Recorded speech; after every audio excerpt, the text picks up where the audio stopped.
Okay. And I'm going to share my screen now. So we have something to guide us through our conversation. 1 second. Can everybody see that? Can you give me a thumbs up if you can see it? Yes. Okay, great. Okay. All right. Welcome, everyone.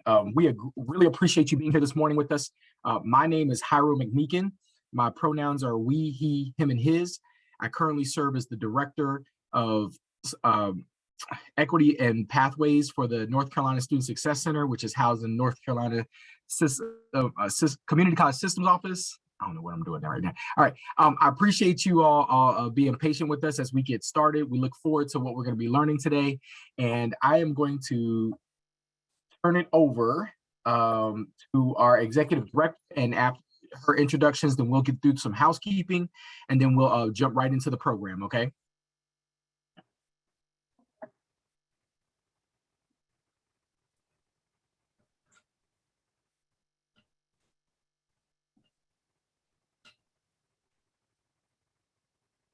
So, do you want me to do the housekeeping first? Yes, I'm sorry. I was just speaking with President Stipp. I do apologize. So you'll go right ahead, Jairo. I do apologize. Okay. Oh, no, you're okay. So a couple things with housekeeping. We want you to be engaged as much as possible. You know, I know it's very easy to get distracted, especially when you have multiple monitors and other things going on that you may need to attend to. As much as possible, we want you to be engaged so you don't miss anything. Yes, this will be recorded and we'll be able to go back to it, but like the breakouts and stuff won't be recorded. So we definitely just want you to be engaged as much as possible. You also should have access to Gracie, and I believe Dolores sent out multiple emails with the forms and the things that we'll be using. And so I think we probably can upload those even again in the chat, and I'll try to do that myself once I get done speaking. And so we want you to just be as involved as much as possible. This is here for you. We want you to walk away feeling energized, leaving with, you know, less confusion and more curiosity, what your college could do as we use this guided pathways framework to, you know, better our institutions, better our support and services for our students, and then, you know, just really help support each other. The way I like to look at guided pathways is more of, you know, if we're thinking about the human body, it's more of the skeleton, but those bones can't do nothing without the muscle. And so you all are the muscle. We have to make things move, and we have to continue to move, okay? And so it just provides us with a structure. We all are different in our own ways and our own capacities and the different service areas and the different students that we all serve. But then how do we use this framework to push this agenda ahead, so then that way we can do more for our students, get more students to get credentials, to make a better place for not even North Carolina, but also in our country, right? So we want to do our part. And so we really, really, again, just appreciate you being here. As far as if you need to speak, feel free to use the reactions buttons to raise your hand if there's a question you definitely need to ask and you can't wait. Otherwise, just use the chat, and just definitely any questions you have, put in the chat. We'll get to those questions as much as possible. Even if we can't get to all of them during this recording and during the session, we'll definitely try to do our best to email those answers back out to you if you have certain questions. And again, we just really, really look forward to, you know, everybody that's here and is involved and is invested. We know you all are invested because you could be a lot of other places today. You're here with us. So again, thank you for being here, and I'll turn it over to Executive Director Dolores Ali. Absolutely. Thank you, Jairo, and good morning. Just want to share a couple of things, as Jairo mentioned, about how to make the best of this convening while you're with us. So how to make the most of this convening while you're with us this morning. There is a document that was shared with you all as an attachment, as well as that's available through our website, which Bridget will make sure that you all have access to the document. And it is titled How to Make the Most of the North Carolina Student Success Center Convening February 10th, and want to say welcome. So just want to share a couple of highlights that are in that document. It's broken up into several sections. One is about pre-convening, making sure that you're accessing the Guided Pathways College Reimagined Convening Agenda, as well as accessing the convening action planning and next steps. During the convening, we do want you to stay in tune with the content, keep your video on as much as possible, take notes. There is a section that allows you to take notes and to capture what is being said by different presenters, as well as subject matter experts. As Jairo said, please do use the chat feature to post questions, to post comments, or to just say hello. Also, when you're speaking, make sure you unmute yourself. I've done it a couple of times already where I intended for my colleagues to hear me and I was muted, just chatting away. And I definitely encourage you all to take stand-up breaks. We are planning to be together to at least 2:15 today, and we will have a lunch break. But at the same time, please do take care of yourselves, take care of your team by having a stand-up break to stretch your legs and just to keep us refreshed. At the end of the convening, you will hear more about this in reference to submitting your action plan. When your teams go into breakout rooms later today, you're going to be brainstorming, reflecting on where you are with the implementation of guided pathways. So you will have access to the action plan, and we're asking you all to submit that action plan. Complete an evaluation. Let us know how well today went, and then discuss your experience with your colleagues once this day is over. Don't keep all the good news and great information that you have received to yourself, but be willing to share with your colleagues. And plan ways to implement new resources and strategies. And then if you're saying, yep, I need to stay involved with this and become part of a cohort to stay involved with the Guided Pathways action, reach out to me and let's talk about your continued involvement with Guided Pathways. And then also participate in the remaining workshops that is being offered by the Student Success Center. So Jairo, I'll turn over to you or check in to see if President Stiff is ready to bring us greetings.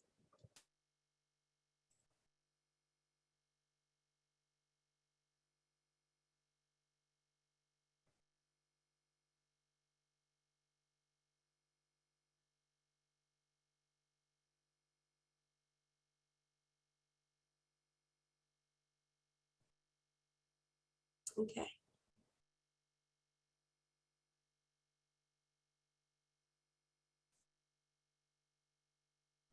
So I'll go ahead and just do the introduction while President Stiff join us. Okay, so I am honored to introduce President Thomas A. Stiff III, who recently observed a milestone of 1 year as the 10th president of the North Carolina Community College System on January 11th of 2022. So prior to his selection, he was district director of the U.S. Small Business Administration, where he led the federal agency's $16 billion response to COVID-19 in North Carolina. President Stiff served as the chief of staff to former Governor Pat McCrory and was 3-term city council member in Durham. He has an extensive experience in both private and public sector executive roles during his professional career. President Stiff holds a bachelor's degree in management and an MBA in marketing from North Carolina Central University. He has served on boards of the Golden Leaf Foundation, the North Carolina Institute of Political Leadership, the United Way of the Greater Triangle, the North Carolina Leadership Forum member, and is a deacon at Union Baptist Church. He and his wife Yolanda have 3 daughters, Cara, Kaya, and Kira. I am honored to present President Stiff. And I know he was transitioning from the Success Center's office back to his office.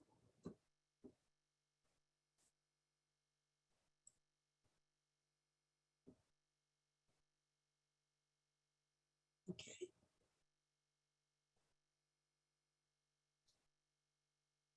Jairo, are you speaking with us?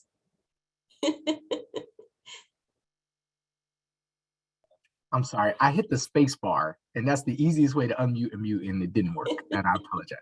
Yes. While we're waiting for President Stiff to come on, if you haven't done so already, if you could please add your institution by renaming yourself in the Zoom. If you could please add your rename yourself and add your institution to it, so then that when we get to breakouts, it's gonna make it easier to get to those.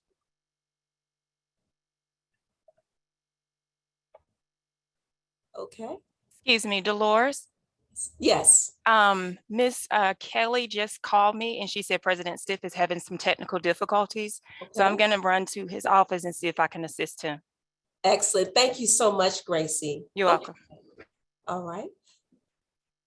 So it happens, right? When you go virtual, and technology sometimes have a personality of its own, but that's okay. So Dr. Short, if you're ready, we can move on for you to bring as our keynote speaker, and then we will allow President Stiff to bring greetings on behalf of the Community College System Office. Sure thing. Yes.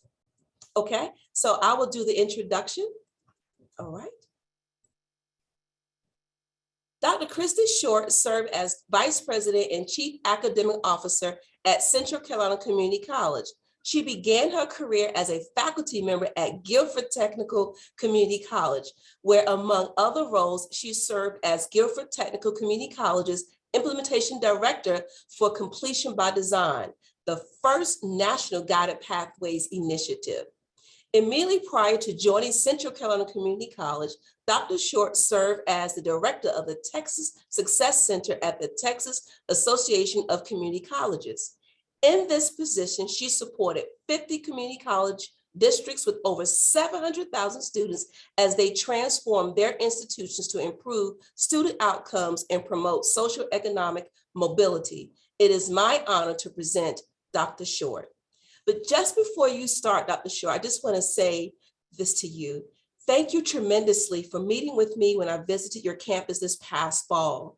And one of the things that you said that was very important is to tell the story of the Success Center, which why I thought it was fitting for you to come today and talk with us about messaging, about why guided pathways, and telling the story of the Success Center on behalf of North Carolina Community Colleges. So Dr. Short, so thank you so much for reminding me the importance of telling the story of the Success Center. And now I'm ready for you to share your words with us. Well, thank you so much. I'm really happy to be here and honored that Ms. Ali asked me to join you all today. So it is just my delight to be in North Carolina and be among so many friends. So today we are going to talk about telling the pathways story, including why should we talk about pathways? What is the pathways story? And what are some tips for how to tell this story? Now, I'm not saying that this is the only way to go about doing things. These are things that I've seen work. They may or may not apply to your individual context, but hopefully you come away from this presentation knowing a little more about pathways and thinking about some tips so that you can move forward there at your institution. So why do we tell stories?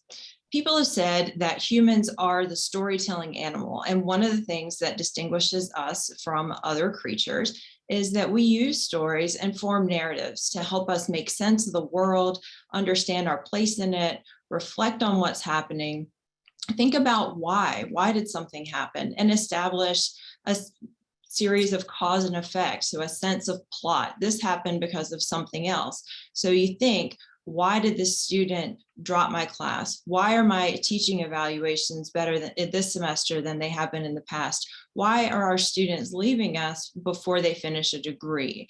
And so stories help us to think through these and answer these questions. Tell stories for various reasons. So one of your audiences for telling this pathways story are going to be your internal audience of faculty and staff at the college. And notice I said faculty and staff because students experience what you have changed for your pathways, but they don't necessarily need to know all the work behind it. So students experience pathways and colleges help to create them. So communicating the story to your internal audience will help people understand what's changing and why it's changing. Draw connections between what you're doing now, what you have planned, and what you've done in the past. If you have worked in higher education for even a little while, then you've probably heard people say, here we go again. We did this 15 years ago. We're back at it. It's just another thing. But if you can show them the evolution of how you got to where you got and that it is a continuum, then you're less likely to encounter that argument, or at least able to counter it. And then probably most importantly, engaging faculty and staff in the work. So communicating this story, getting them involved, helping them commit to the work is a very strong reason to use stories about pathways. With your external audiences, help them see the vision. Think about what you want to convey about your college and the student experience at your college. This helps to build opportunities for collaboration with those critical partners. So for example, if you are talking with your K-12 partners and you describe to them the pathways that you are building at the college to help students get through the institution and then move on and get to a good career where they can have value in the labor market, provide for their families, whether that's immediately after graduation or through higher education, and then how you're creating that pathway back into the high school, back in the middle school, then you are helping them to see how they're connected and can collaborate with you. Similarly, if you are talking with your local employers and describing to them how you're making pathways that build the skills that they need for their workforce, you can ask them, we'd love to hear from you. Will you please join our advisory committee? Can you help to provide internships to our students and have more opportunities for collaboration? And then if you're seeking any kind of external funding for your work, then this will help you tell the story of why you're doing what you're doing there at the college. I'm going to spend just a few minutes talking about the evolution of pathways. And I'm going to talk about North Carolina and nationally, and then think about how this evolution also applies at your college. So North Carolina has a long history of engaging in student success work. And I'm not going to go all the way back to the very beginning, but I'll start with 2004 when we had 4 colleges who joined the inaugural cohort of Achieving the Dream. And Achieving the Dream's tagline, building a culture of evidence. And so this was really the first initiative that looked at data. So let's measure how our students are doing, examine outcomes, and then determine what we can do to help improve those outcomes. And I imagine most of you here are members of Achieving the Dream or have been at some point in the past. In 2009, the North Carolina System Office, Community College System Office, initiated Success NC. And that was an effort to bring together various student success initiatives with the goals of improving access, enhancing quality, and increasing success. Also in 2009, we embarked on the Developmental Education Initiative. And in 2010, started Completion by Design, which, as Ms. Ali mentioned, is the first national guided pathways initiative, though we didn't call it guided pathways at the time. So this involved 3 states doing some really hard work to help improve the student experience. 2013, that work was expanded to other colleges here in North Carolina through the Student Success Learning Institutes, which were a forerunner of what we're doing here today with the guided pathways convening. And then in 2016, North Carolina joined the National Student Success Network that was coordinated by Jobs for the Future in order to bring these student success messages and activities in that network of networks to the different colleges in the state. So if we describe everything that we've done for student success in North Carolina, we have a lot to talk about. And these are just some of the initiatives, past and present. So you look at this list and you see Basic Skills Plus, RISE, the Data Initiative, NC Reconnect. And if you were to just list those various things, then people would get overwhelmed. It's one thing after another. It's just a litany of efforts that we have tried to improve student success. And so how can you organize this so that this makes sense to people and they can remember it? One way is by using a framework, and you're probably very familiar with this one. This came out of Completion by Design and is perhaps the lasting legacy of Completion by Design, which describes the student experience in 4 parts. So connecting to the institution, enrolling from the time that you start the college and then complete your gateway courses, progressing along your pathway with unavoidable support, and then completing your credential. And all of that is supported by policies, practices, programs, and processes. So it's a nice handy way to organize where are students gaining momentum along this progression and where are they encountering barriers. So when Success NC was summarizing its work, it used this framework to map the college strategies. So you see here across the top that we are improving access, enhancing quality, and increasing success. In connection, we see Basic Skills Plus. In entry, we see Developmental Education Initiative, and so on and so on. That's supported by funding based on student outcomes rather than just student enrollment. And then we are through this identifying barriers to success, and you'll see that completion by design is also the initiative that's supporting this success NC.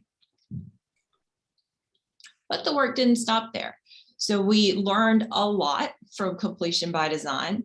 And as I said, that was the foundation for guided pathways as we understand it now. So the American Association of Community Colleges took what we learned and then they improved upon it.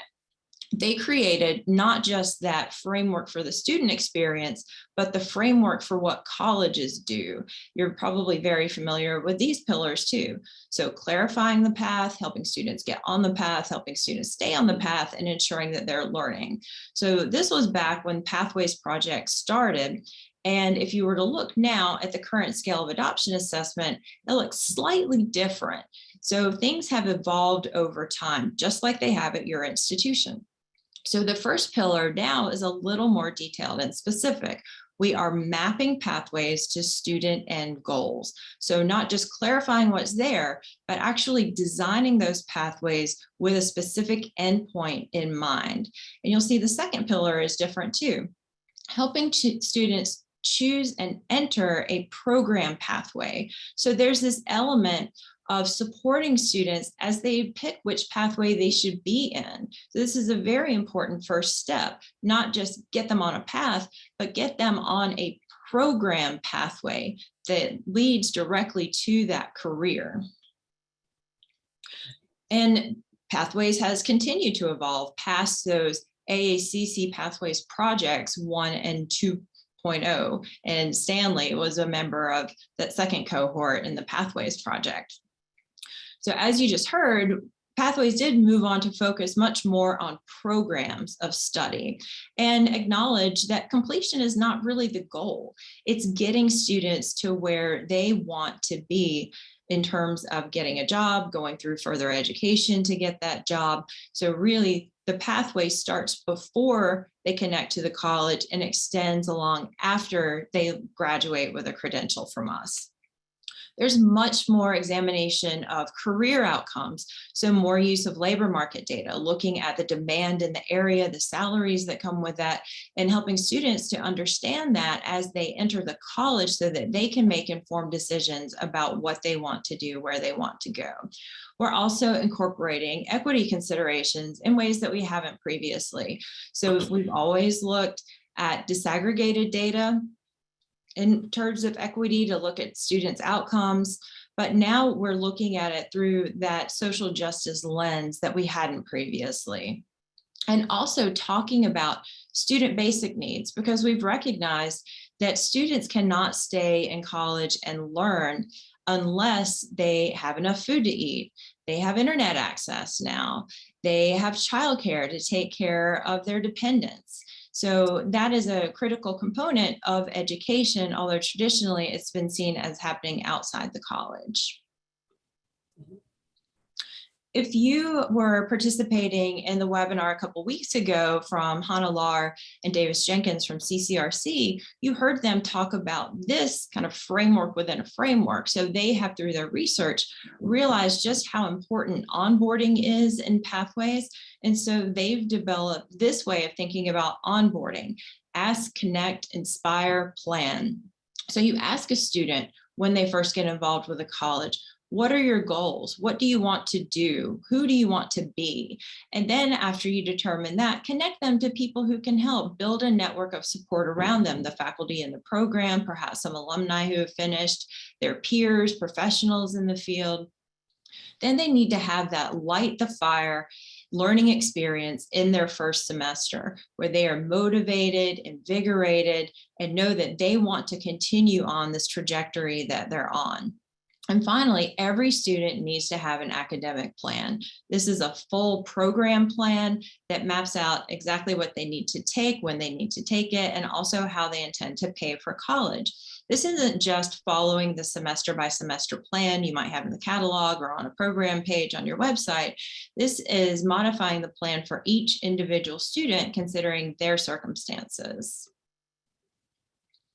I'm not going to spend a lot of time talking about this because I know Miss Ali is going to mention it a little bit later, but JFF, as we refer to it now, is Jobs for the Future. And they have adapted the Guided Pathways framework to incorporate much more about work and engagement with employers. So this is another example of how Pathways has evolved and how it will likely evolve there on your campus too. But at the heart, we need to remember that Pathways only matters insofar as it improves the student experience and student outcomes. And I'll just repeat that. Pathways only matters insofar as it improves the student experience and student outcomes. So how can you look at student outcomes? Make the case with data. And I'm a big qualitative data fan, but here I'm going to talk about quantitative data because that's used much more in higher education. If you've been with a system for any length of time, then you've probably seen this diagram. So making the case for developmental education reform by looking at how many students actually complete that first entry level, credit level math class if they started 3 levels down in developmental education. So looking at this, seeing the numbers helps to persuade people this is something that we need to do. This is important. And I'm using these examples from national and state studies because I didn't want to call out a specific college, but you have your college data that you can delve into and pull out some of these same data points or others that are relevant to you. Looking at the case for racial equity. So this is from the Student Success Center, or actually the system office's dashboards. This is taken directly from there. And we're looking at first year progression by race and ethnicity. And just at a glance, we can see things are not the same for different groups of students. There's almost a 20-point differential between the progression of our Asian students and our Black students. So this indicates we are not serving all of our student groups the same, and that we must do a better job to support all the students in our colleges. Then we can look at making the case for education, for educational attainment. We look at this graph and see that the more education you have, the more income you're likely to get, and the less likely you are to be unemployed. So North Carolina has that attainment goal, and multiple states across the country have this goal of a certain number of the population or percentage of the population earning that credential beyond high school to help uplift communities and the economy and help individuals be more successful. But at its heart, Pathways and messaging about Pathways is always about students. So foregrounding the student experience and then talking about how your college is working to improve that student experience. An important thing to do is to paint the vision. What are you doing at the college? Why are you doing it? What do you want to achieve? So this is to help get people together, unify them behind this goal, inspire them, motivate them to move forward. So think about big picture, where do you want to be? Talk about why. So my dear friend Keisha Jones, who you will hear from shortly, will tell you, know your why. Talk about your why. And it's important because people need to know the motivation behind doing something. If you're making all these changes at your college, but not coming back to the vision and talking about why you're doing them, then people make assumptions. So they might think, okay, Pathways, we're getting on the bandwagon like the rest of the country on Pathways, here we go. Or we just want to be known for something, so we want to get some of that publicity that the Pathways colleges are getting. Or this is a grant grab, we're just trying to get some more money. Or my personal favorite, This is to pad the vice president's resume so they can move on and get a presidency. So you'll hear people think about all these things unless you make very clear to them that you are doing this to improve student success, to help make your community more prosperous, to help people have a better livelihood, create more vibrant community life, cultural life, recreational life, and support your local industries and businesses. And then finally, over generations, you are trying to increase socioeconomic mobility through this work. Going a little deeper into the details, make sure that you choose your language. And so here are some terms that refer to courses that a student might take before credit level. And you can see how these terms have evolved over time. So we started with remedial education, moved to developmental education, then started talking about it in terms of pre-curricular education, and finally support for underserved students. So if you have multiple people at your colleges calling it different things, and it's hard to unite around that idea and concept. So whatever word you choose, use it consistently and make sure that other folks are using that same terminology. Another one is the group of similar programs. This started off being called meta majors. People didn't like that term. Perhaps it was a little more clinical than they would have liked. And so people have evolved that term and made it their own at their institutions. So some people call this career communities, academic and career communities, career clusters, and there are many other names. But the point is, pick what you as a college want to call it, and then help everyone to use that language to keep them on the same page. And a story is not just something that you tell to someone else, especially when it comes to pathways. So you are trying to engage other people in authoring your story. An important part of that is listening. So asking questions. One of the most important things that we did at Guilford Tech at the beginning of Completion by Design that you can continue to do as you move your college forward with pathways is to ask questions. So where are we successful? Where do we see challenges? What are our strengths and assets that we can leverage to move forward in the work and continue to build momentum?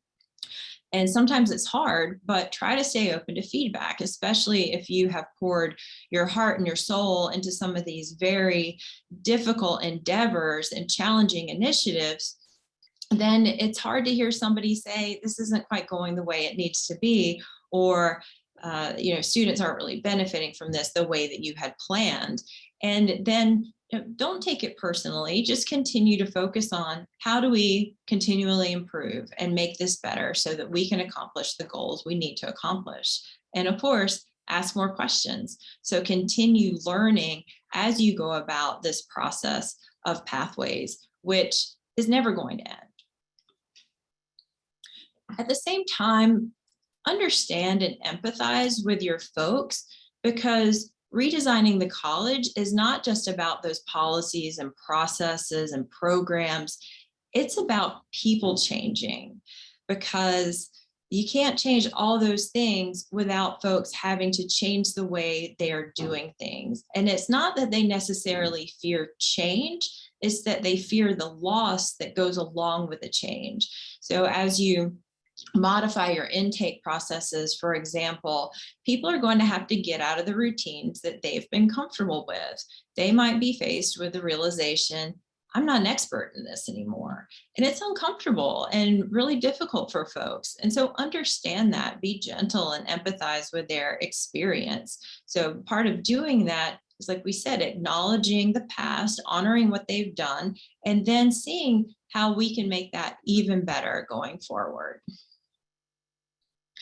You're also going for engagement, not buy-in. This is not a story that the GPS team is going to just tell the different folks at the college and say, all right, this is what we're doing, get on board.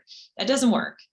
So what you want to do is have them in the process, listen, have that dialogue and conversation with them, rather than a kind of relationship of leader and follower. You want to mobilize the folks there at your college so that you get that critical mass of people who are endeavoring to do the same thing to improve the student experience and student outcomes, and you build the momentum towards that. It also creates a sense of collective ownership and responsibility, where they are invested in the work and they have a stake in seeing it be successful. So I'll leave you with a final thought that the story continues. It doesn't end. And you will evolve and change your approach. But as we said, at its heart, Pathways is about improving the student experience and student outcomes. You'll never get to a point where they are exactly where you want them to be. And so this work, creating that streamlined pathway for students to connect with the college early, choose a career or choose a program path that will help them get to the career that they want so that they can earn a family sustaining wage, is going to be an ongoing project. You're going to be with it for a while. But just remember, like with books, add a chapter, and Pathways, you might have a sequel, even turn it into a TV show. So the story is going to continue and grow and build as you move along. So happy to continue the conversation. If anybody would like to get in touch with me at any point, then my name's Christy Short, and you will see my email right here. So thank you so much. It has been a pleasure to speak with you this morning. And thank you, Excellent. Dr. Oh, go ahead, Dr.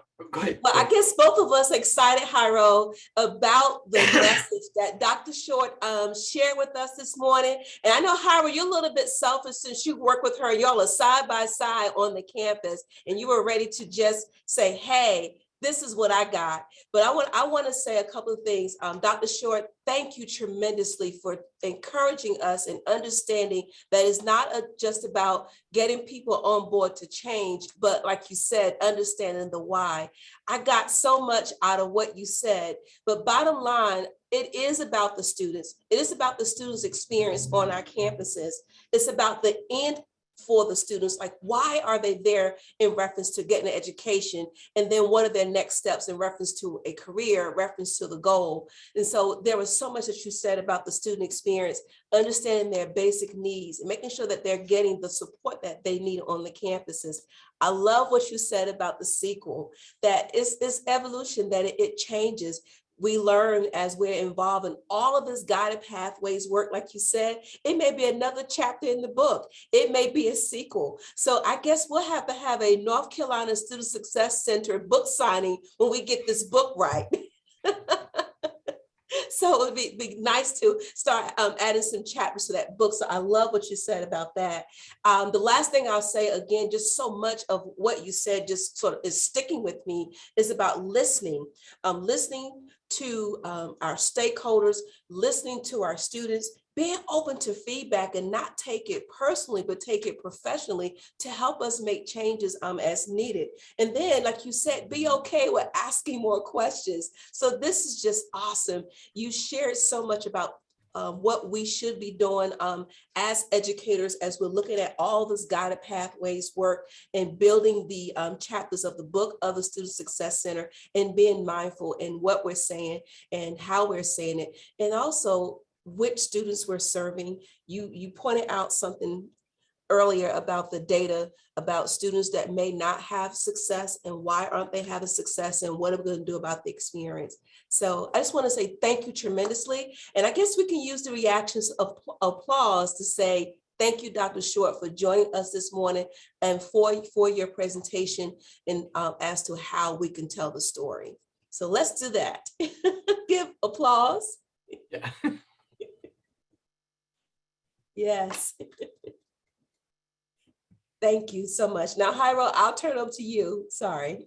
Yeah, no, I was, and again, I didn't expect anything less from Dr. Short. I mean, she's always, this is her wheelhouse. And I think it's just for her to be able to share that with us and, just provide even that succinct historical knowledge, I think was very valuable, not only to me, but I'm hoping to others as well. And, I think just the things that were going through my head is a couple of things I've read lately, where it's like, be brave enough to suck at something new. And so, even for those of us that have never done this kind of stuff, like be brave enough to, try it. And then another thing was, be less certain and more curious, right? So how can we better serve students? I know a lot of times people just reflect on their own experience as a student, and then even the students they may have worked with, but it doesn't mean that they're all the same, right? So it's like, what else can we learn about this? And so I think you provided a great opportunity for us to really do that self-reflection and really think about our own experiences, our own personal experiences, and the experiences we've had with others, and then how can we enhance that to make it better for everyone else? So again, thank you, Dr. Shore. We really appreciate you doing what you do. From there, Dolores, is President Stith available yet? Or Yes, Grace okay. is checking in, I believe. There we go. All right. So excellent. If I could say one thing before you get started, just because President Stith, I understand. I have two computers, and luckily I'm privileged enough to have two computers, because on my initial computer that I had open, it shut down on me as soon as Dr. Short started talking, and I got really, and so I was stuttering at the beginning with this, because as I have a script that I was going to read, but it kept saying unstable connection, and I was like, please don't go out on me now. And so I was just panicking the whole time, and I was like, oh my God. So, and then it finally just shut down. So I just jumped on my other computer, and that's where we are now. So President Stith, totally understand. I appreciate you being here, and then I'll let Dolores introduce. Well, she already introduced you. I don't know if you want to hear it again though.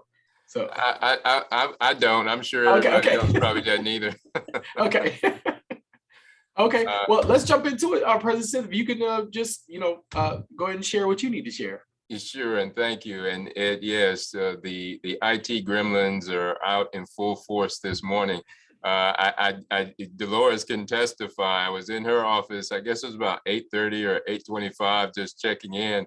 And for some reason, my computer did not want to connect, and we had set up an alternate connection. So, but I think it just speaks to the perseverance of the community college family. We have to be flexible. We have to stay calm, even when we're in the midst of a storm. And you certainly do that each and every day throughout the state of North Carolina. I do want to thank Dolores, while I didn't hear it, for the gracious introduction. I'm sure she did well, and as Dolores is doing just an outstanding job in her role with the Student Success Center. I do have just a few remarks I want to bring you this morning, and I appreciate your patience and allowing me to come in a different time slot.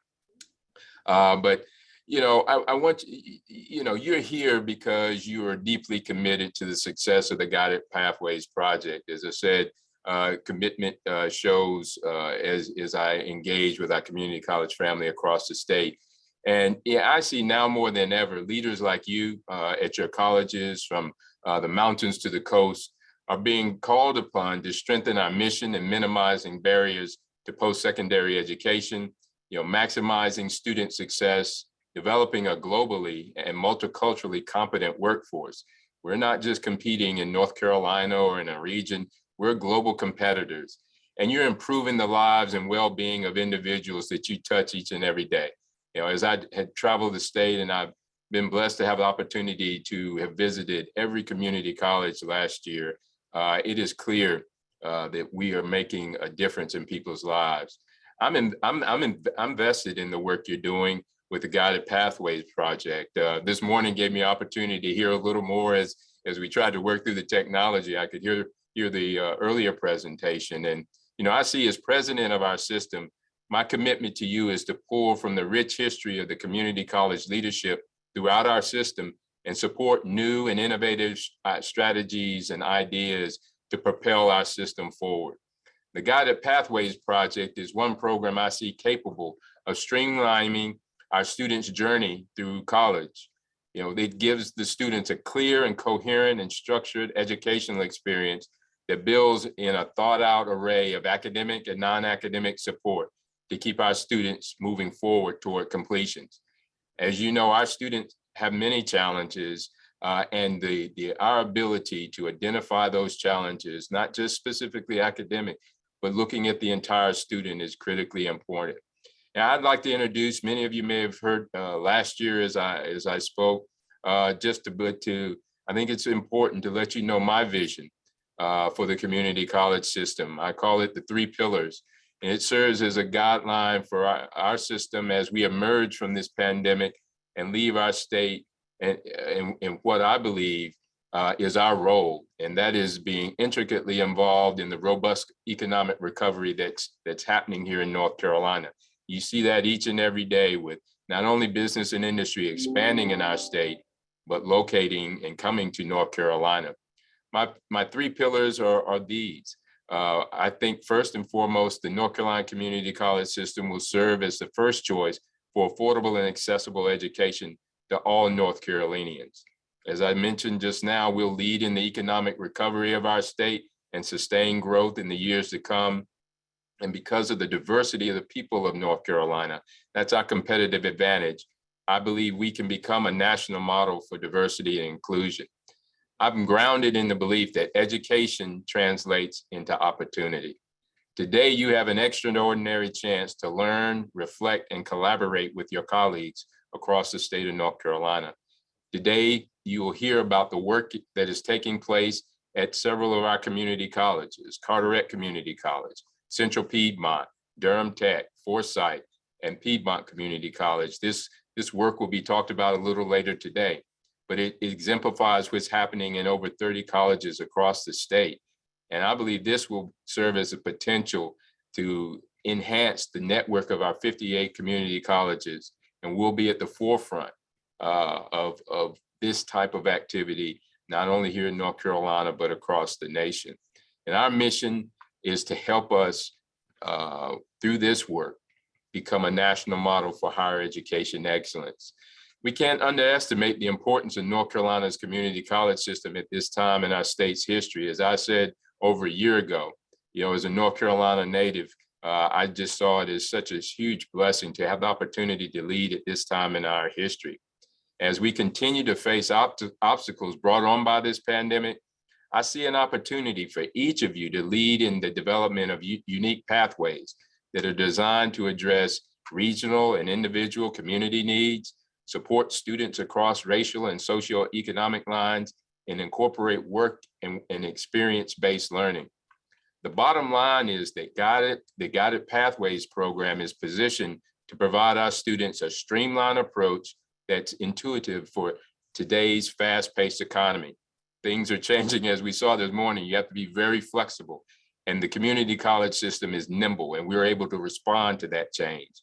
By removing unintended barriers, excess credits, and out-of-sequence credits, we're being good stewards of the time and out-of-pocket costs of our students that are investing in their education through the community college system. Through your efforts to refine this program, we have an opportunity to accelerate North Carolina's economic recovery and the sustained growth that I see in our future as a state. We have a vibrant and well-trained workforce now, and we will participate in providing a vibrant and well-trained workforce in the future. Again, I want to thank you for your patience this morning, and thank you for allowing me to come a little early in the program. Dolores and your team and the folks from across the state, I want to congratulate you, and most importantly, thank you for what you're doing each and every day to ensure that our students are successful. So again, thank you for the opportunity to speak. Thank you for the work that you do each and every day to ensure that the North Carolina Community College system continues to serve our role in the excellence of education in North Carolina. So Dolores, I'll give it back to you before my computer goes down. I was trying to make sure I stayed connected. All right, thank you so much, and have a great rest of today's session. Absolutely. President Stith, we do appreciate you being flexible with us. And I do appreciate you, I can't go without saying this, Gracie definitely being available to hustle from one end of the building to the other to make sure that you are on. And I appreciate you, Gracie, tremendously. Thank you all for your patience to allowing President Stith to bring us greetings. He shared many words of encouragement and acknowledgement of what is happening with Guided Pathways. He acknowledges the colleges that are moving forward to making sure that we have a sustainable experience for our students that's beyond getting the degree, but being able to enter work and being what we had a colleague to say last week, being promotion ready as well as work ready, or maybe being work ready and promotion ready. But thank you, President Stiff, for joining us this morning and helping us to definitely know that it's important to be flexible and to persevere with our goals of serving students in North Carolina. You're quite well. Take care. Yes. Okay. Okay, so with that, thank you, President Smith again. And what we'll do is we'll move on to the next part of our program. And so what we'll do is we'll turn this over to Keisha Jones. She's going to bring greetings from as our chair for our advisory board. And so we really appreciate the work that she's been able to do. I enjoy working with her just because of her organization skills, her energy, her passion for not only just helping her students, but helping others and just trying to make things better. So again, we'll go ahead and turn that over to her. Thank you, Howard. Great morning, everyone. I hope everyone has had an awesome morning thus far. I'm not really sure how much I have to add to the great things that you've already heard from Dr. Short and President Stiff, but nonetheless, I'm delighted to be with you virtually today. So on behalf of the North Carolina Student Success Center Advisory Board, I'd like to personally welcome you to the Guided Pathways Convening. The advisory board's role is really to advocate for the center, support the center, and provide assistance as they deem necessary to them and the colleges in which they serve. So I'm super excited to be able to be a part of this convening today. It's an exciting time for all of us as we continue to grow and adapt while always remaining adaptable, motivated, and responsive to the needs of our students. Our colleges are confronting a time of many changes, and this convening is just one of the ways that the Student Success Center is helping us to meet those changes that we are encountering daily. My hope is that we will continue to meet and bring colleges together in forums such as these to ensure that we remain at the cutting edge of all things student success. As you can see, there are some great things planned for you all. The program is already shaped up to be excellent with a starting session with Dr. Short and the words of encouragement from Mr. Stiff. But my hope is that you all continue to network and learn during the other opportunities that you all will have to engage in the sessions, and I'm sure that will be just as amazing as the ones that you've already heard this morning. Through this convening, I hope that you will get to engage and interact in a way that you learn new and exciting things that you can take back to your campuses, things that you can learn to help grow some of the things that you're already doing on your campuses. I'd like to thank each of you for attending the convening, and a special thanks to those who are bringing their expertise to us today, and to the center for planning this and putting this together. So best wishes for a successful and fruitful convening. That's all I got this morning.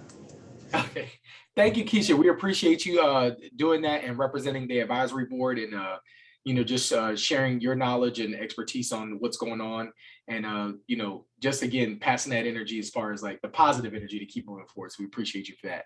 And so with that being said, what we'll do is we'll go ahead and move on in the program, just so we stay on time. And so I'm gonna push this back over to Dolores, who's gonna talk more about the pathways and the design. And so she'll get into that. And so we'll just turn it right over to her. Okay, so good morning. I know that my words of updates from the Success Center is right ahead of hearing from 5 colleges that are willing to share their guided pathways practices. So I will be brief and keep us on schedule. I am Dolores Ali, the Executive Director of the Student Success Center. But before I share some updates regarding the expanded framework of practices that we've already heard about from Dr. Short, I want to say to myself, happy almost 6 months. Tomorrow will be 6 months that I have been honored to serve in this role. So I joined the Success Center as the Executive Director on August 11th, haven't forgotten that morning. And then tomorrow will be 6 months. And I celebrate my time because it has just been exceptional with the amount of support from the team. And when I say team, I am talking about folks like Gracie, who is serving as our program director. Then we have directors who are in the out among the colleges. We have Bridget Myers, who's on with us today, Jennifer McLean, who's with us today, as well as Hiram McMeekin, who are serving as directors. And also we have coaches who have helped tremendously to bring today event for you all today will be Dr. John Paul Black, Dr. Heather Woodson, as well as John Hardy. And today will not be possible without all the folks that I have mentioned, as well as our Vice President, Dr. Patrick Crane. So moving on to updates. I have noticed tremendously how colleges are reimagining goals to support their students' education experience. And I want to emphasize that when I say education experience. College students enroll in our programs to attain a credential, to college transfer, or for increased employment opportunities at the least. To support these outcomes for students at scale, colleges have accepted the challenge to implement institution-wide changes. These changes can be transformational or effective for colleges that have support to access to additional resources, along with peer interactions of colleges with similar transitions, which is why I have asked at least the 5 colleges that are sharing today to tell you about their experiences in their guided pathway practices. Fortunately, the North Carolina Student Success Center has a partnership with and is located at the system office. This partnership supports community colleges' work to increase student completion rates, but much of this work is using the guided pathways as a framework for influencing practices. The Student Success Center is committed to administrators, faculty, staff, students, and communities to assist with establishing goals and priorities, translating the big picture of change into actions, or participating in the process of change by coordinating access to expertise and perspective. So later today, when we break off into our different breakout rooms, there will be coaches who are subject matter experts who will be available to assist the teams with planning, to reflect, and determine what are the next steps. Post-secondary education success regarding reform relies on institutional transformation at scale for the benefit, as we heard earlier, upward economic mobility for first-generation students, students of color, and students from low-income backgrounds. Students are expected to be diligent and get through their work, but the center's work integrates equity by being aware of completion, by recognizing the impact of equitable completion and completion of value. This could easily lead to the discussion or question asked by students. And you may have heard this. Well, what will I get out of this program by completing it? This priority for students is imperative, as our students, we know, oftentimes are juggling their resources and also trying to determine the investment bandwidth that they have. So the current framework considers every aspect of a student's experience on campus with access to a detailed academic plan and support to complete a credential, transfer, or attain employment.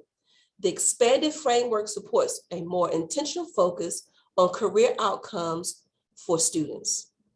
So I want to show my screen. Les Hiro, do you have that particular slide up? Are you not able to see my screen?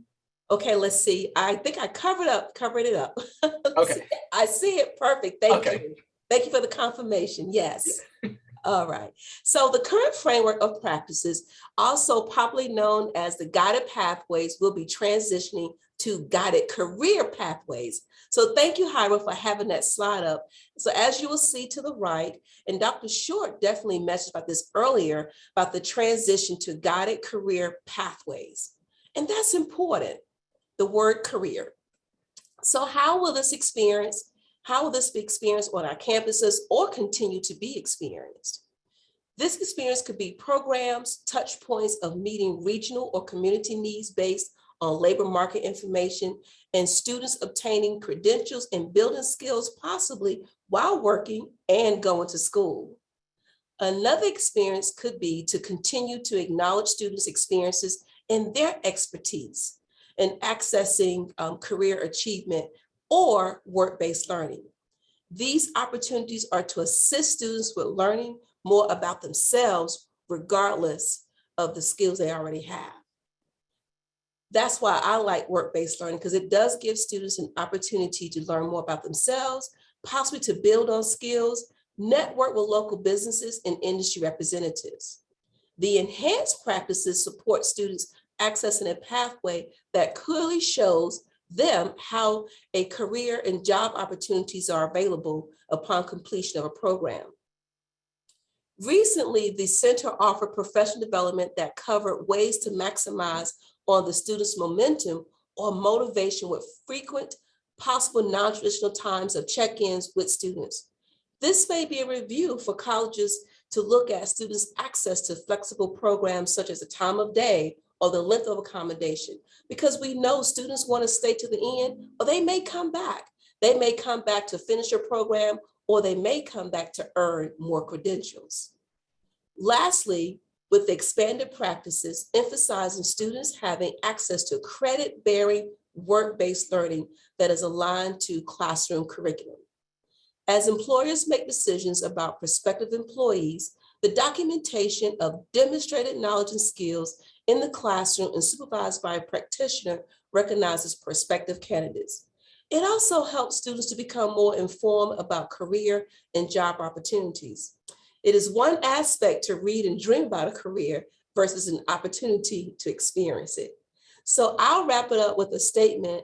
As the center maintains its role as a convener of resources, the center has a role in every college's journey with guided pathways.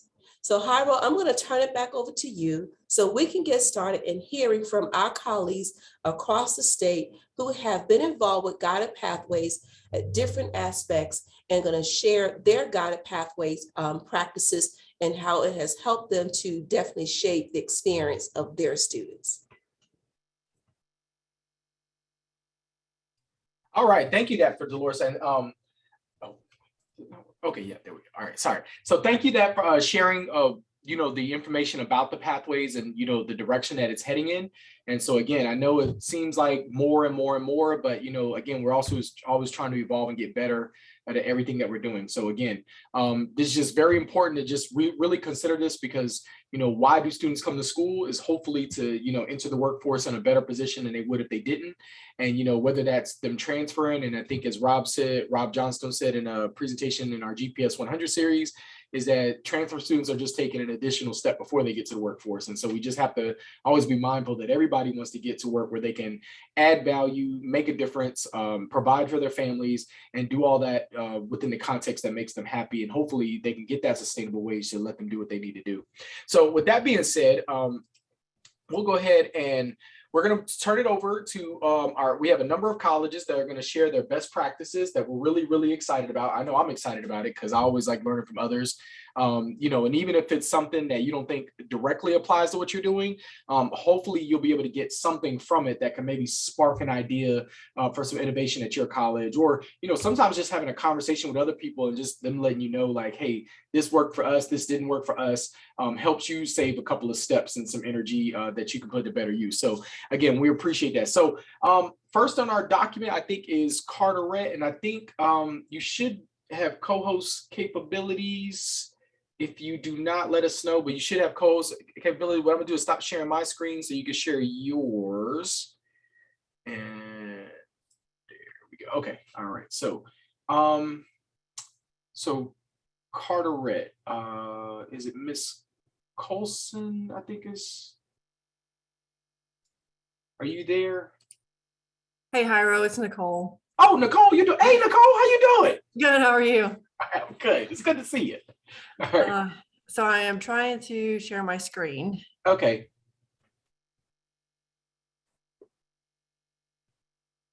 It's not showing my window.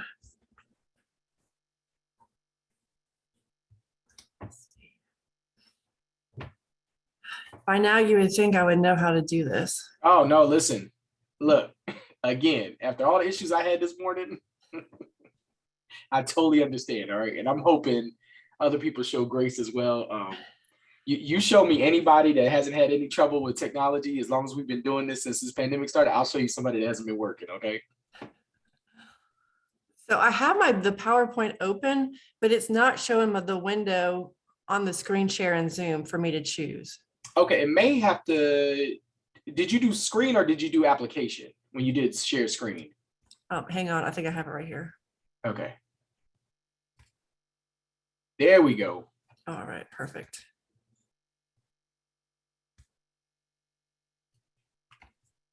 All right. Okay. So thank you, everybody. I appreciate the opportunity to share some of the practices that we are utilizing at Carteret Community College to help our students stay on their path to success. And I'm Nicole Thompson. I'm Dean of Applied Sciences, and I also serve as the GPS lead for our college.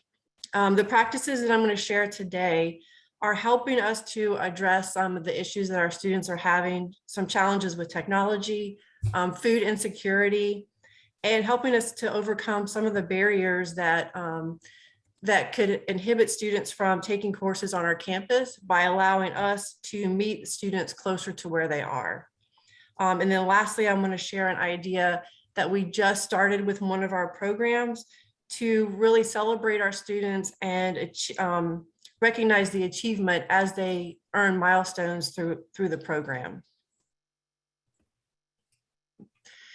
In Carteret County, just as a little background, when you look at land-wise, it's a very large county, and we have some rural communities, particularly in the down east communities of our county, that have challenges with reliable internet access and just the distance and the time that it requires for commuting to campus. From some communities, it could take, as much as an hour one way to reach campus. And then, as probably most of you experienced back in the spring of 2020, when we moved to abruptly to online classes, we had found out, the number of students that we had that didn't have access to laptops or computers or internet. And so a couple of things that the college has started implementing to help address these challenges include a technology lending program. We utilized some of our CARES Act funding to purchase 40 laptops and 20 hotspots that are coordinated through our library. So students can check these out just as they do any other library materials. And then recently, our librarian worked with the grant writer to submit and was awarded a grant from the State Library of North Carolina, which has allowed them to purchase additional equipment. So they've been able to purchase webcams, microphones, digital cameras, tablets, some virtual reality headsets. They're all available for checkout by students, faculty, or staff. And during the month of February, the library is hosting some meet and greet for technology, where they are highlighting different items that they've received, and the participants can receive, they get a demonstration of the technology, and then they have the opportunity in that hands-on workshop to use the technology. And so far, those have been well attended. And we also, the college has received a USDA distance learning and telemedicine grant. This has allowed us to purchase computers, AV equipment, and software that is being installed at various locations throughout the county, as well as several classrooms on campus to utilize more synchronous opportunities to transmit courses, again, closer to where our students are. And an example, this semester we're using with our aquaculture program, 2 of the sites include 2 of the high schools. And these are the high schools that are farthest away from the campus, and one is at each end of the county. And we are offering our Aquaculture 1 course and lab practicum on site for those 2 high schools. It wasn't very feasible for the instructor to drive from one end of the county to the other to teach the classes at each high school. So we coordinated with the principals. They were able to schedule the class during the same class period. So the instructor is at one of the high schools. The other high school is joining synchronously. And we have a facilitator with an aquaculture background that's at the remote high school there to help assist the students with labs and other activities. And they switch back and forth between the high schools. And that's really allowed us to offer that course to more students and to provide the opportunity to students that may not have been able to take those classes had they just been offered on campus. And another resource that I wanted to highlight is our MAP Center. It stands for Mentoring, Advising, and Planning for Success. This came out of our QEP, and it's been open for about 1.5 years now. It has become a one-stop shop for our students. They can go there for drop-in advising and registration if they need immediate assistance, or during the summer when our 10-month folks aren't on campus. And then what used to be our academic support center is also housed in MAPS for tutoring assistance. There's computer labs. It's a very welcoming and supportive environment for students to go and study, to work on assignments. There are staff members there that are available to help students if they have questions. And it's a very comfortable environment, so students feel comfortable going in there and helping and asking for help. But I really wanted to highlight the galley, which is our food pantry. It started about 1 year ago in a small area towards the back door of MAPS, so students could grab items as they were leaving. And it has grown to its own room. It's a very discreet location. Students are welcome to go in if they need lunch, if they need items to prepare dinner for their families. That everyone is welcome to use the food pantry. And this is an example of the flyer that we have posted around campus, and that we also sent out to faculty so that they can share with their students this valuable resource that's available to them.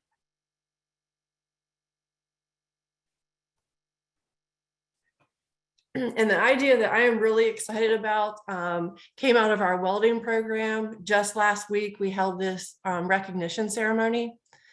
And our lead instructor for welding is fairly new to advising. And as he was advising students in the fall, for spring, he realized that there were several of them that were completing requirements for a certificate or even their diploma.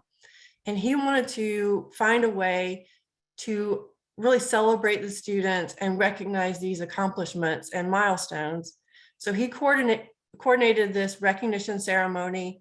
I was invited over. We, gave the awards to the students to help provide them motivation to continue on to that next level credential. And also the first year students were in attendance to help inspire them to continue on to reach that first certificate or that first credential that they're working towards.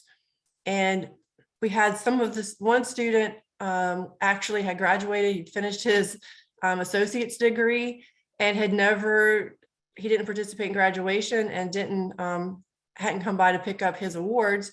So he came back and he received a certificate, diploma, and associate's degree there. And then one of the other students in the picture is an early college student who has completed her welding certificate. So we were very excited for those students. And again, just wanted to recognize them and celebrate those milestones as they're working towards their associate's degree.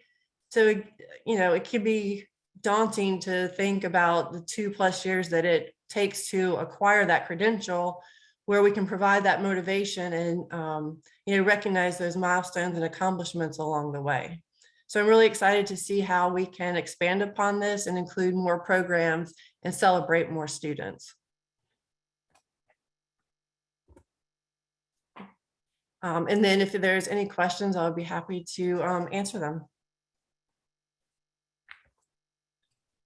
And so, yes, if we can, thank you, Nicole, for just sharing the tidbits. I know that's just a fraction of everything that y'all are doing at Carteret. And so we really appreciate you sharing that.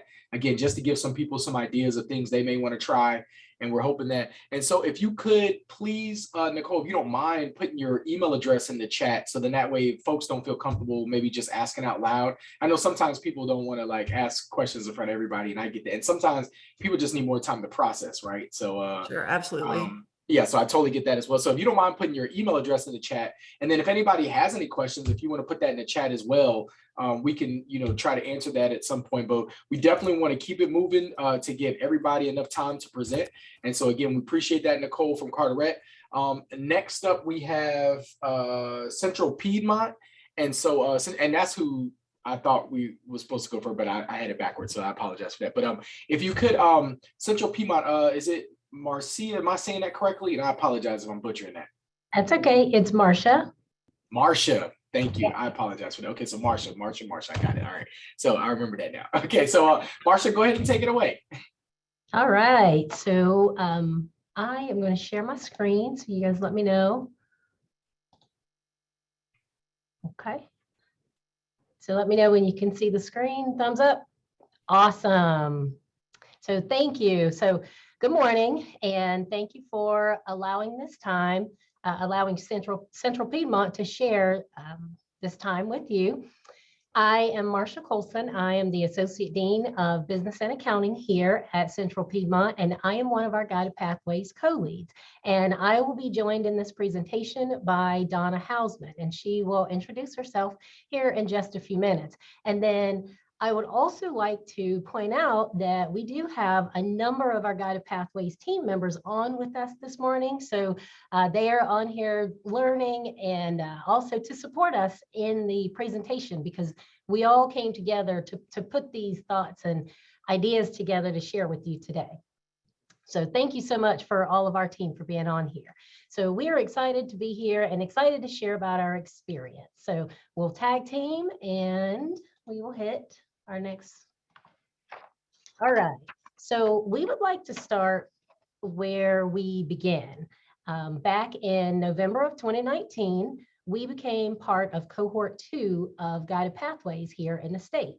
And so our team was assembled to learn about Guided Pathways and to begin to map out a way to adopt those ideals into our culture here at the college. So one of the first recommendations that our team came up with, or that we developed, and we kind of developed this also in conjunction with our coach. I have to recognize him, Abe Donis from Durham Tech. He helped us tremendously in the beginning, and he still does. But we came up with, well, we decided that we wanted to find a way to communicate Guided Pathways to all of the employees, to all of our faculty, to all of our staff. And so we wanted them to see how this fit into the culture here at Central Piedmont and how we would be moving forward with it. So our community relations and our marketing team, they created this graphic to symbolize our goal of institutionalizing the work. We felt that having it in our branding would help everyone to better understand that this is really our new way. Like, this is our culture.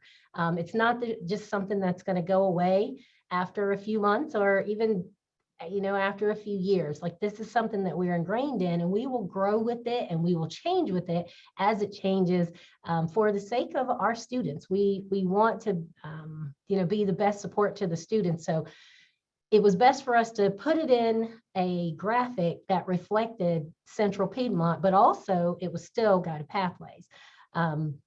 So we selected words that simplified those goals and the pillars. And we have since kind of gone back and looked at the words just to make sure that they're still accurate, they're still relevant for the work. So this has been one of the big things that we have done here that has helped us to institutionalize this work. It was an easy descriptive. Kappa is one that sometimes we'll hear and sometimes we'll see, but Donna will share a little bit more with you about it next. So Donna. Thank you, Marcia. So I'm Donna Hausman. I'm the co-lead with Marcia for Guided Pathways and the discipline chair for ACA. And when Dolores sent the questions, this was really helpful for us to kind of go back and reflect. So it really allowed our team to look back on what we've been doing, as Marcia said, since 2019. And some of the things we are thankful for and we have some pride around are the fact that this Guided Pathways framework allowed us to have something to, it gave us this framework to anchor our work. It helped communicate our goals. This was huge because one of the things we're trying to do is follow this one college model. And that means the same level of service to all students, no matter what path they're on or how they've entered into the college. So it allowed us, it just fit right in perfectly with the work we're trying to do around, giving us a great foundation for academic planning and student support. And we see this as a way of life. We've said 1,000 times, this is not an initiative. This is the way we're going to do business for our college. We also started with our first goal, as Marcia said, was around clarifying the path, and we created 108 course sequences that we are working continuously to get them into student planning, into also Ad Astra, which is our tool for monitoring and predicting course scheduling, and also getting them out there on our website. So we want students to be able to use them, and obviously our advisors and our faculty when they're working with students. So we called that our website synchronization because we're still working on that. And of course, we're rolling into the next academic year. So looking at 2022-23. So we're always updating and trying to work through that process. And that was really our first goal. We also reorganized our programs. If you look on a College Foundation where our students were doing their applications, we had over 100 programs. And we tried to sort of whittle that down into these 5 academic and career pathways. I know some of our colleagues here have done work like that as well, where students have a broader range of things to consider, like health sciences, for example, and then they can see, get into that and then see what kinds of programs we have under that bucket or under that category. So this was a great thing that we were able to do. And then we've also adopted a case management advising model. We call this our new student experience model. And this is really re-looking at our whole advising work. We are using navigators and advisors for our students. We are in the process of assigning those out. We've done a lot of hiring and sort of reorganization around that. Also, in the middle of that, we have also adopted Aviso, which I know some of you all use as well as a tool and a system to help us with our, support of our students. So those are some of the things we've been doing and continue to do right now that we're really proud of. I'll let Marcia take this next one. So thank you, Donna. So the next question that was asked of us is, what surprise happened and how do we address it? And to be quite honest with you, there were a number of surprises, and we could talk about any one of them, but I think that one of the biggest surprises for us has just been how long the work can take. We were told that in the beginning that, it's going to take a while, like things that you feel may be easy, while they are easy, they still will take a while for you to get them accomplished. And part of it is because it requires a team, like everyone across the college, everyone has to be bought in, everyone has to be on the same page, because if there's one person who is not on the same page with you, it's hard to get to 100% of anything. So, and what did we do when we recognized like some of the surprises or things that we didn't anticipate? We kept at it. We kept with the narrative. We kept, pushing. We kept going, and we did take breaks. Donna mentioned we had, several interruptions, several times where we had a goal and we had a benchmark and we had a date, and that date came and the date went. And instead of saying, okay, well, maybe we shouldn't do it because we didn't meet our goal, we stuck with it and we stuck it out. Now, did we have to make some changes along the way? Yes, we absolutely did, because some things that we thought were going to work or we thought were going to work a certain way, they just didn't. And it was no one's fault. And, it's just how it happens. So for us, we would like to encourage, all the colleges. I know that everyone is experiencing things that you just didn't anticipate, but even when you do, you have to stick with it. You have to push forward and you have to move through it. And so that's one of the surprises that we wanted to share. So challenges. Oh, yeah. I think what Marcia was sharing is really key, that this is a whole iterative process. We were talking about that and how you're continuously looking at everything and trying to, look at your data and look at what's happening in the organization and seeing what you need to change. And Jairo, I loved your comment about you have to be brave and be able to, you have to be okay with being, stinking at something new. I'm paraphrasing because I can't remember exactly how you said it, but the whole perseverance and being flexible is so key, right? We had a lot of things that have been planned and unplanned inside and outside of our organization over the past 2 years. So some of them you will see there, and some of them were things like when we started in 2019, in January of 20, we had a new Vice President of Academic Affairs, Dr. Heather Hill, joined us with our team. Then we had COVID, which we still have, but we had COVID come on board, right? That was in 2020, the spring. We started reorganizing academic affairs in the fall. In February of 21, we had a security event where we had a cyber event where our security was breached. We lost a lot of our systems. We lost our learning management system. So we had to do I wrote down in my notes, pause, recover, and restart.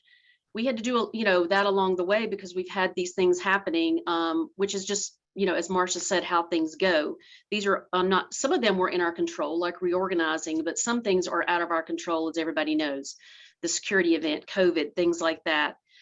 We also welcomed a new Vice President of Student Affairs in the spring of 21. That's Dr. Chris Cathcart.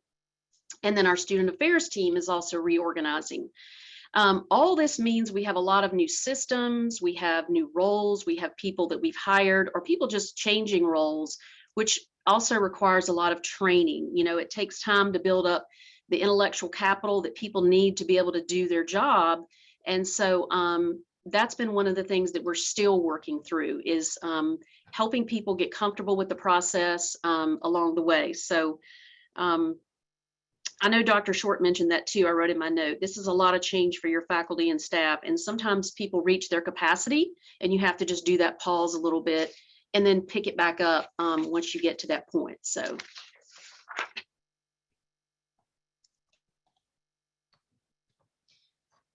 Communication.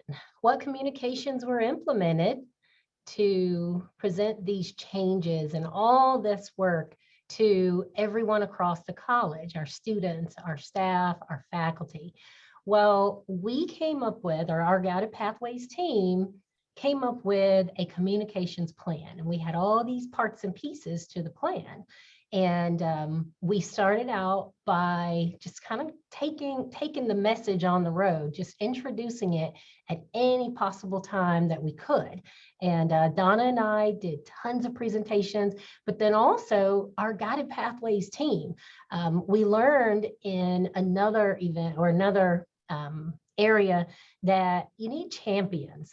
You need champions of your work, and you also need those individuals who will question your work.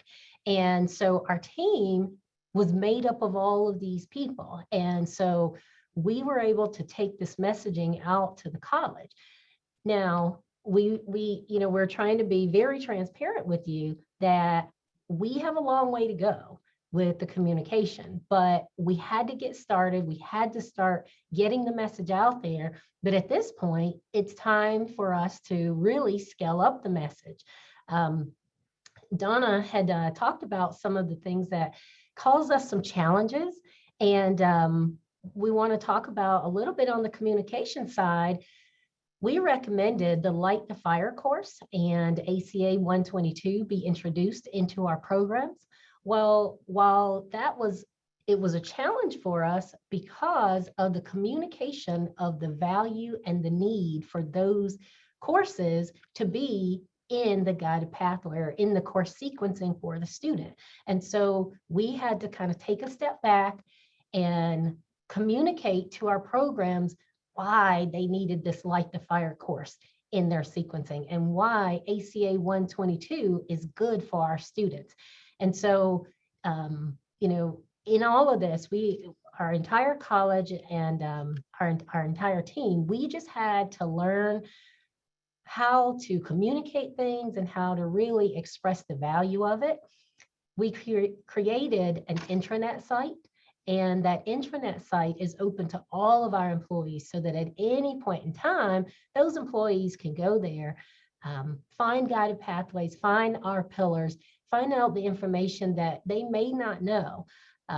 We also embedded Career Coach into our program websites, and this was our way of really trying to introduce a very solid component of career development.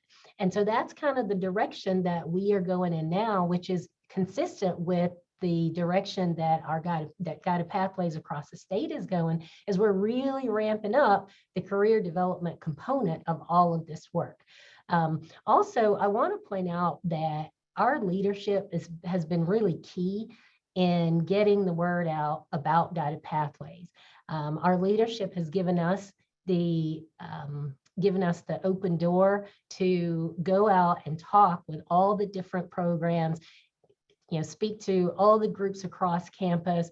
They've been very welcoming. We had a convening of all of our faculty at the beginning of the year, and Donna and myself and Brad Bostian, who is also on our Guided Pathways team, we had a major spotlight at that event because our leaders, Dr. Hill, Dr. D, Dr. Clark, they wanted to really elevate and let the college know the importance of the work that we are doing.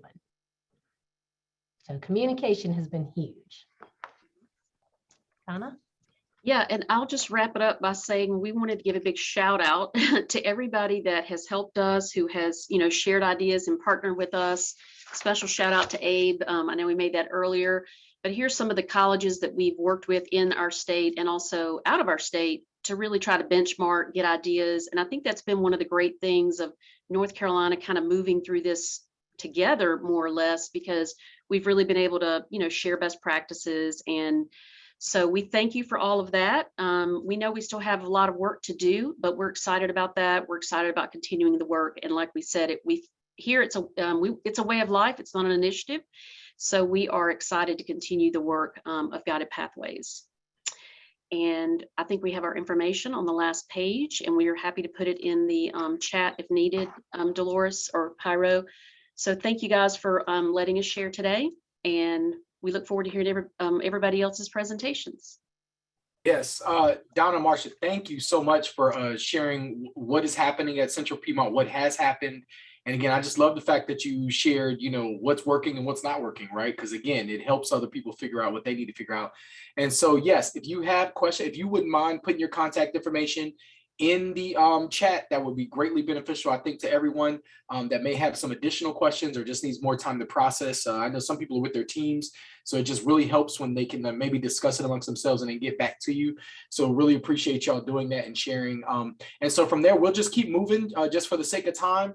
And again, if you have questions, put them in the chat. And for those folks that have presented, when you see those questions, if you don't mind either answering them in the chat or waiting until maybe the break, because we have a break after these last three colleges go, and we can go from there. So just to keep things moving, getting ready to bring up one of my favorite people and go ahead and congratulate her on becoming the new VP and Chief Academic Officer at Durham Technical Community College, Dr. Kara Battle, to share what Durham Tech is doing, and looking forward to learning from her. So again, congratulations and take it away. Thank you, Jairo, and good morning to everyone.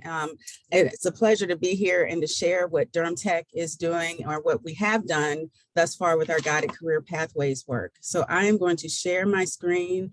I have something a little bit different. I don't have a PowerPoint. I did a handout. So let me share. So hopefully you can see my beautiful green and orange handout. Thumbs up. Okay, great. So Durham Tech has been on this journey since 2018, in the fall of 2018, Our then president, Bill Ingram, appointed a task force co-led by myself and Tom James, who at the time was our executive vice president. And so that was our launch year. So what I have done is divided what we have accomplished by years. So in year one, 2018, 2019, that was the laying the groundwork, building a sense of urgency. So we first had to decide, was guided pathways the right path for us to follow for our students and for our students to be successful. So we spent a lot of time doing research. We visited other colleges. We did a lot of readings. We read things together and talked about them before we made the decision that, yes, indeed, this was the right direction that we needed to go in. So during that year, we built capacity to collect, report, and use data. We looked at data, we disaggregated data, we saw data we had never seen before, which was frightening in some instances, shocking in other instances, but also led us to know that this was the right direction for us to go into. We developed a strategic goals and a plan with a focus on improving student outcomes. So that was all 2018, 2019. 2019 and 2020 was year two, where we were mapping program pathways. So during this year, we restructured curriculum, continuing education, and support departments to facilitate change. So we reorganized the entire college. We organized programs into career facilitated meta majors. So I heard someone else mention the term meta major, and we know students do not like that term. They don't understand that term. So that's a term that we use in-house when we refer to our 7 meta majors. Excuse me. We scrutinized current practices, and we looked at those practices and our policies and our procedures from a student perspective. How are our students interpreting these things? Does this make sense to our students? Year 3 and 4, I combined because, as we know, in spring of 2019, COVID attacked us all, and we paused for about 6 months. We had to first adapt to being online and making those changes. So year 3 and 4, 2020 through 2022 had to do with intake and advising redesign. And so we're currently in year 4 right now. So we're redesigning the intake process to help students explore career and academic options and develop a full plan of how they're going to complete that option that they've chosen by the end of their first term. So they typically do that exercise most often in their ACA 122 course. We are in the process and have done some redesigning of our scheduling and advising to support timely student advancement. We are planning upgrading of our business and IT systems, and we'll begin training the staff. We were first looking at programs, so this is one of those lessons learned. We were looking at the software first, and then we were going to try to fit ourselves into the software, and decided that we needed to really identify what our needs were before selecting software to support our needs. So we're in the process of doing that. So the next part of my handout here has the previous 4 pillars of guided pathways. So this is where we started with creating a clear pathways, but we've always looked at this as a clear pathway to employment. Even with our students who transfer, their eventual goal is to be part of the workforce. And so it's always been a career development. We help students choose and enter that pathway, help them stay on the path, and then ensure that learning is happening and that there are intentional outcomes. So every year, along with kind of figuring out what we were going to do, we developed a syllabus for each year. So just like we give our students syllabus for classes on here are your assignments, here are your dates of when those assignments are due, here are the expectations, the goals, we created a syllabus each year for guided pathways. This year, our syllabus is focusing on 2 primary goals. The first goal is to connect, map, establish benchmarks, and assess the baselines for student learning outcomes with a specific attention to the elimination of racial equity gaps from all entry points through guided pathways to credential completion by June of 2022. And so we too are a one college. So I love the definition of the same level of service that CC PC said to students, no matter how they entered the college.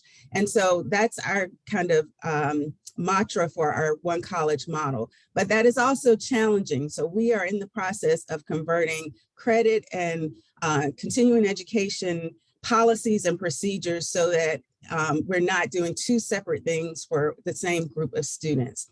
Our second goal had to do with redesigning admission, advising, registration, and enrollment procedures to support a one college approach by June of 2022.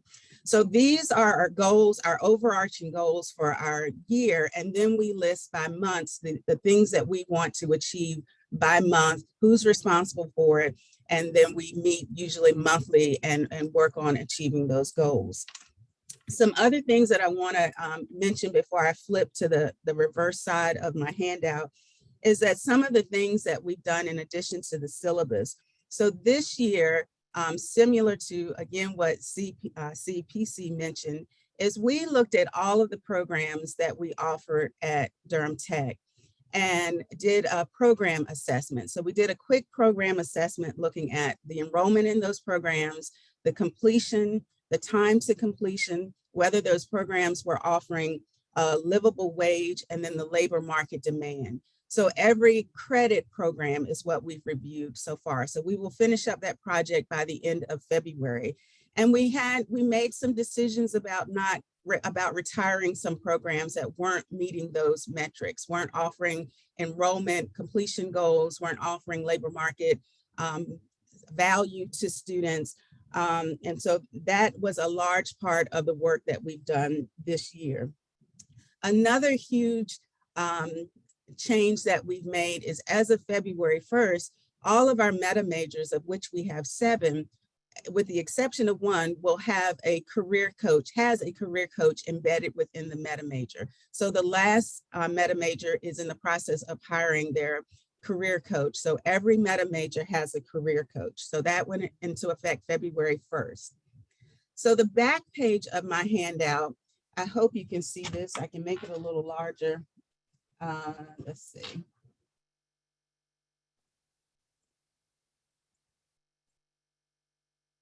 So the back page of our handout talks about our 7 meta majors, or our 7 guided career pathways. So we refer to these as GCP for short.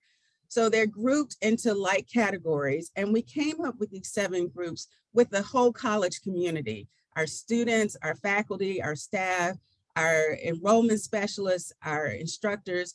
We gave them little pieces of paper with every program name from the college, and they had to try to group them into these categories that made sense. So these are the 7 that made sense to our community.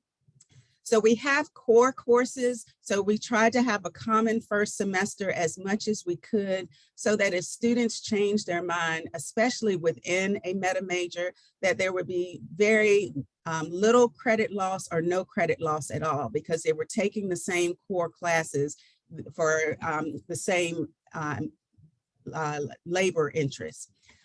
In some cases, they're the same across meta majors, but as you can see, the only thing that is really common between all 7 meta majors is ACA 122 and English 111. Then it starts to change a little bit depending on math and other courses that are needed. Then we have a list of courses that were called foundation courses. So these are the courses that are in orange for each of those areas that introduces students to that career and give them some idea of what that may entail, so that they can make decisions as to if they're in the right program or if they need to change to a different program that may be of a stronger interest to them.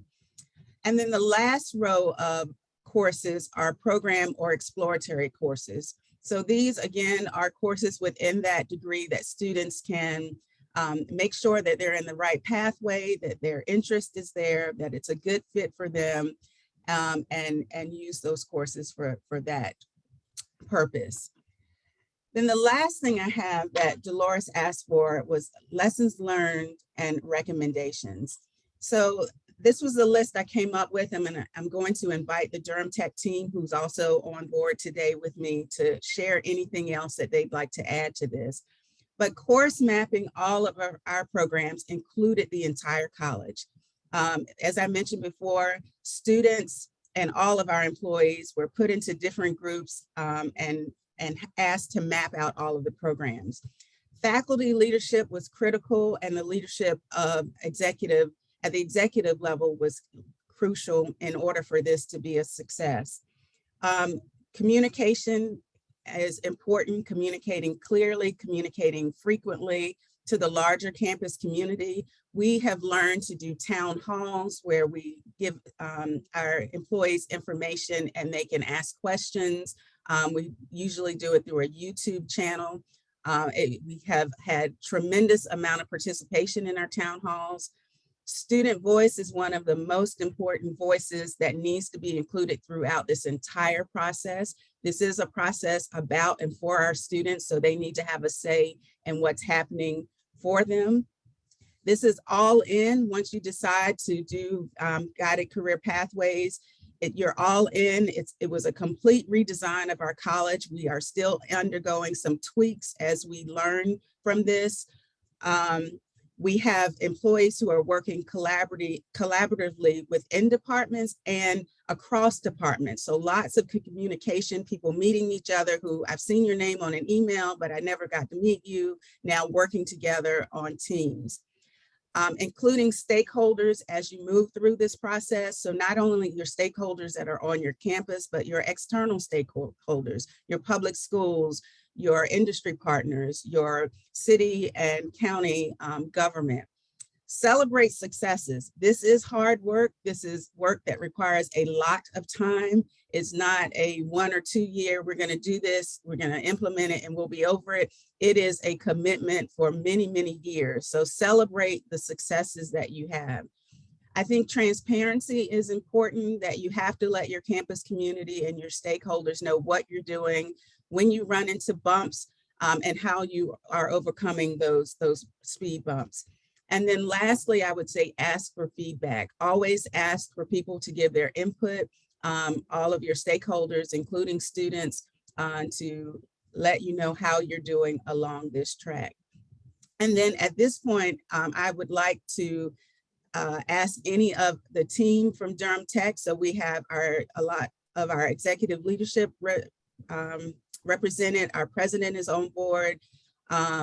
If you'd like to add anything to what I've said. And I see Dr. Angela Davis's hand is up. Dr. Battle, as always, thank you for your leadership in this process. I just add to this awesome presentation that inclusivity and equity has always been at the foundation of the Guided Pathways work for Durham Tech. And many of our colleagues that are on this particular Zoom meeting know that myself and Abraham Donez served as Guided Pathway coaches at one point for the North Carolina Community College Student Success Center. And that was always one of the challenges, I think, was making sure that we integrated the conversation of equity and inclusivity into that conversation. So I just want to say that I am so excited to have heard early on that equity is now a foundation of the Guided Pathways work, because you can't do Guided Pathways work without equity and inclusivity integrated and woven throughout that process. And I'm proud of the work that Durham Tech has done in including all of our stakeholders in this conversation. And I think that what has led to the success of this thus far. Thank you, Dr. Davis, for definitely including that, because it's so important to include that. So we really appreciate you sharing that additional insight, because it's much needed. I know sometimes folks, they treat equity and conversations about racial and social economic equity as an add-on when it should be embedded. And so just helping understand it, like, if we let that be part of the foundation of what we're trying to do, it makes everything else easier, because it is more inclusive to do that. So again, thank you for pointing that out. And again, thank you, newly minted VP, Dr. Kara Battle, for sharing that, and sharing just, that, again, just the timeline and being succinct with, explaining that.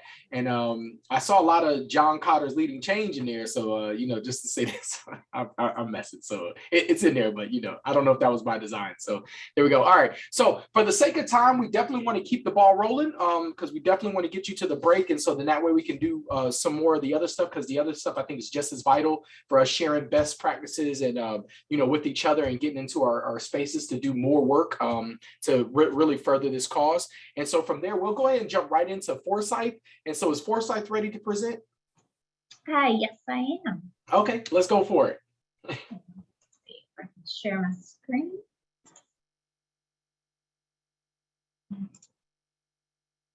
Okay, can everybody see the screen? Okay, great. Just want to make sure we know how technology can happen.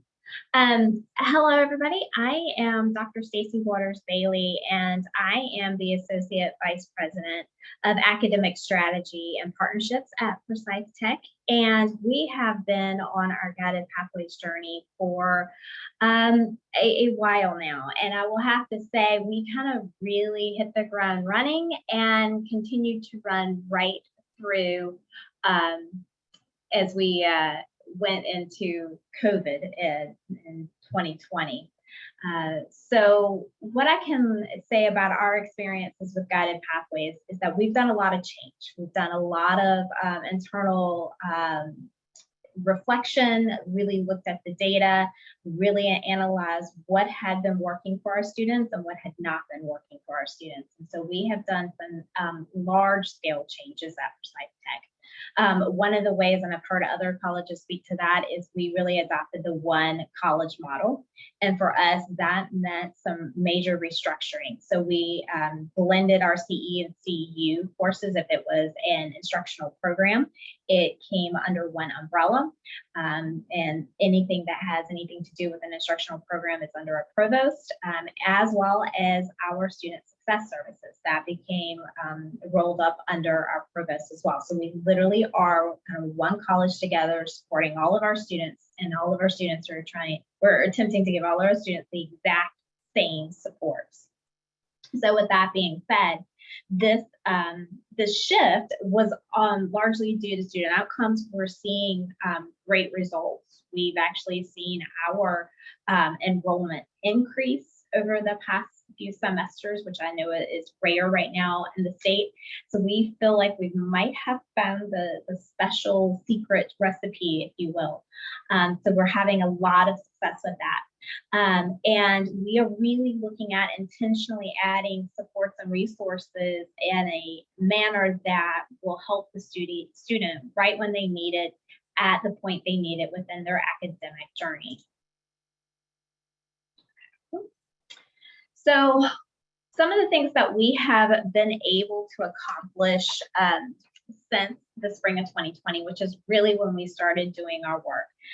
Some of the things we've been able to accomplish is creating pathway advisors. So we actually went from about 4 full-time advisors back in 2019 and the early part of 2020 to we have at least 20 advisors, full-time advisors that work with our students. And then we have 6 additional, what we call recruiting advisors. So they can go out and recruit and work with those incoming students, but they can also serve as an advisor at that point.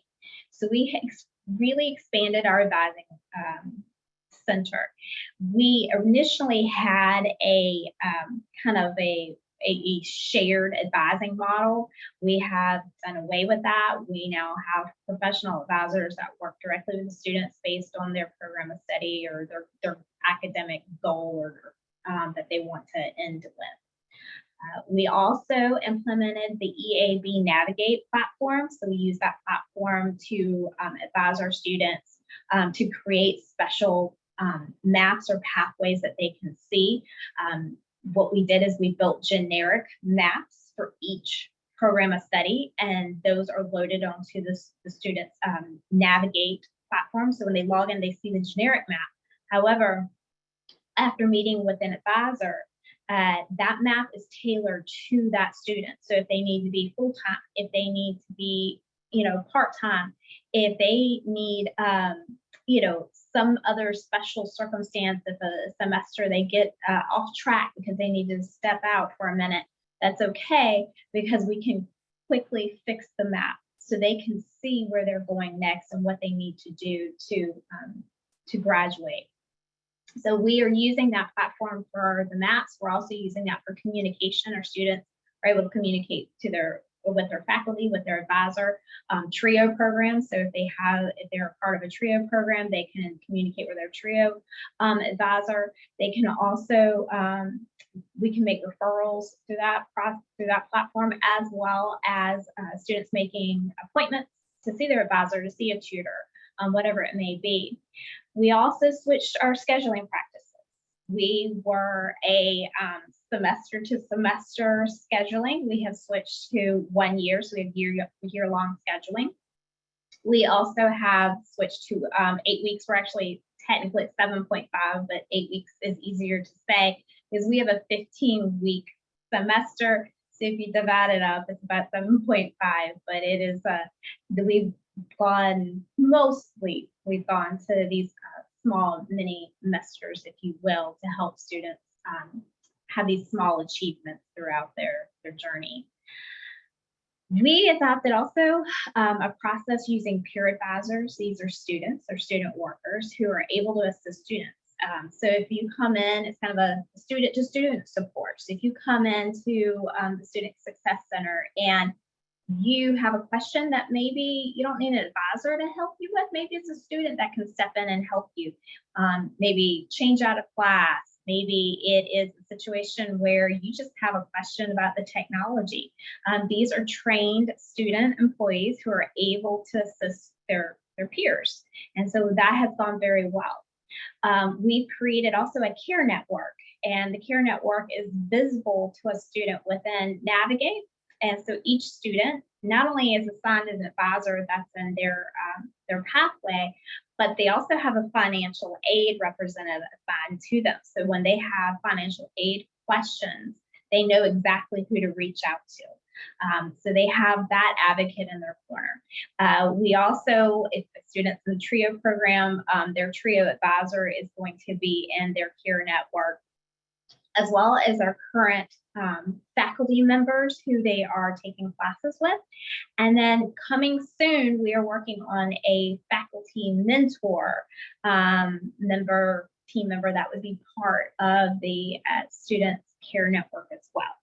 So that's kind of an additional person that will go into their care network that they can reach out to for help. That can also, those team members are going to reach out to the student throughout the semester to support that student at various stopping points. All students also we added Precise Tech Cares, and they have access to Precise Tech Cares. What we did is we took out all of the individual different offices, if you will, that may house or had control over certain supports for students that are non-academic. For example, childcare, Finish Line grant, all of those items that were available to students, yet they were kind of in our college dispersed to different offices, and so students ended up having to go to different places to seek assistance.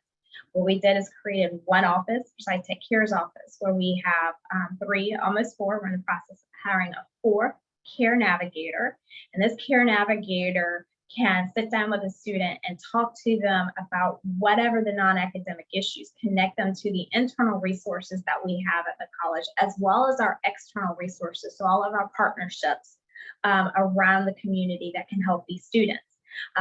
This is really a strong connection to help our faculty members stay focused on doing, the teaching. So they don't have to worry about where to send a student, what office the student needs when they disclose something to a teacher. The teacher does not have to reach out to the community partners. And then on top of that, advisors can be the advisors and focus on these work-based learning opportunities. They can focus on the pathway to make sure the student's on track. And so all referrals from across the college go to Precise Tech Cares if it is a non-academic concern. So I will tell you, we had challenges along the way, like all of you had challenges. I will say the biggest challenge we had is the majority of our work has been done during a pandemic. So as you know, that has presented its own challenges in higher education, not to mention trying to move things forward and ensuring that our students are being taken care of and that we are still working to make sure they are meeting their academic goals. And I will say largely our communication was a struggle, and I think it was a struggle due to the fact we were in a pandemic. So we launched a new platform, Navigate, that was going to be a student resource and a support. And our students weren't here. We were not holding in-person orientations.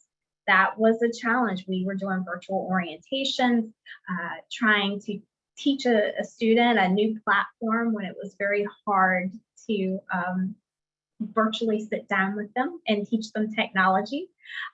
That was a struggle. I'll also say, you know, we had issues, as you know, with workshops. Some of our workshops were in person. Some of them we've had to transition to virtual because of the ebb and flow of the virus throughout our community. And so that was interesting in itself because technology happens. So you may have a faculty member or staff member at home working remotely, trying to take this workshop, and their desktop isn't working or their laptop isn't working correctly, and trying to work through that while they're trying to learn a new technology. And so that was, of course, an issue. And then the understanding of the why. Continuing to say the same thing and explaining and coaching, but it's one of those things. We've had a few open forums, we've used social media platforms, we've tried different methods, but I do think the pandemic kind of created an interesting communication conundrum for us. And then I will say the other piece is determining roles, faculty and staff. Well, we converted from a shared advising model to a professional advising model. And then how does faculty, how do they now fit into that journey? How are they going to take part in supporting that student? And that's where we have landed on a faculty mentor role that is in development. It should be coming out very soon. That piece is something that we felt determining who does what, who has responsibility. That was something that took, I think, a lot of negotiation with the staff and faculty. Stacy, just letting you know you've got one more minute. Okay. So next steps for us, faculty mentor. We are creating a pipeline, of course, for the students who can connect with career information and guidance from their faculty member. We're adding an EAB Navigate add-on that will help us look at the analytics of what courses we need to schedule and when. We are also continuing to evaluate, modify, and adjust our programming as needed through a lens of equity and making sure that all students have the ability to succeed. So we're looking at our policies and all of that to ensure completion.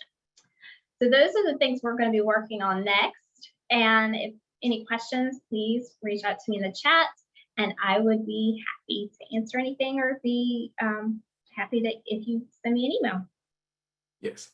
Thank you, Stacy, for providing that relationship-rich approach in this guided pathways work. And so we really appreciate everything that you've been were able to share with that. And so I know I was getting a lot of ideas based on some of the stuff, especially that the peer-to-peer relationships that y'all were developing and really fortifying amongst each other. I think that's just really great. So thank you for definitely sharing that. And with that being said, we'll keep it moving because we're gonna have to adjust the schedule just a little bit, but we want to jump right into Piedmont. If Stacy, if you don't mind, please put your contact information inside the chat. So again, as people have questions, they can actually reach out to you and contact you just to figure out, you know, what are some things that y'all are doing that can definitely be applicable to their campus. And so from there, let's move on to Piedmont. If you are ready, let's go ahead and jump right into it, and then we'll take our break right after that. Thank you. I'll be brief. Good morning, everyone. I am Emily Buchanan, and I am the director of the Castle County campus for Piedmont Community College, and I work with our GPS team here at PCC. And I want to recognize our team members who are on the call today: Dean Tasha Williams, Dr. David Townsend, and Miss Patricia Hatchett. Thank you for joining me on this call today. I have a handout to share, and I will be brief.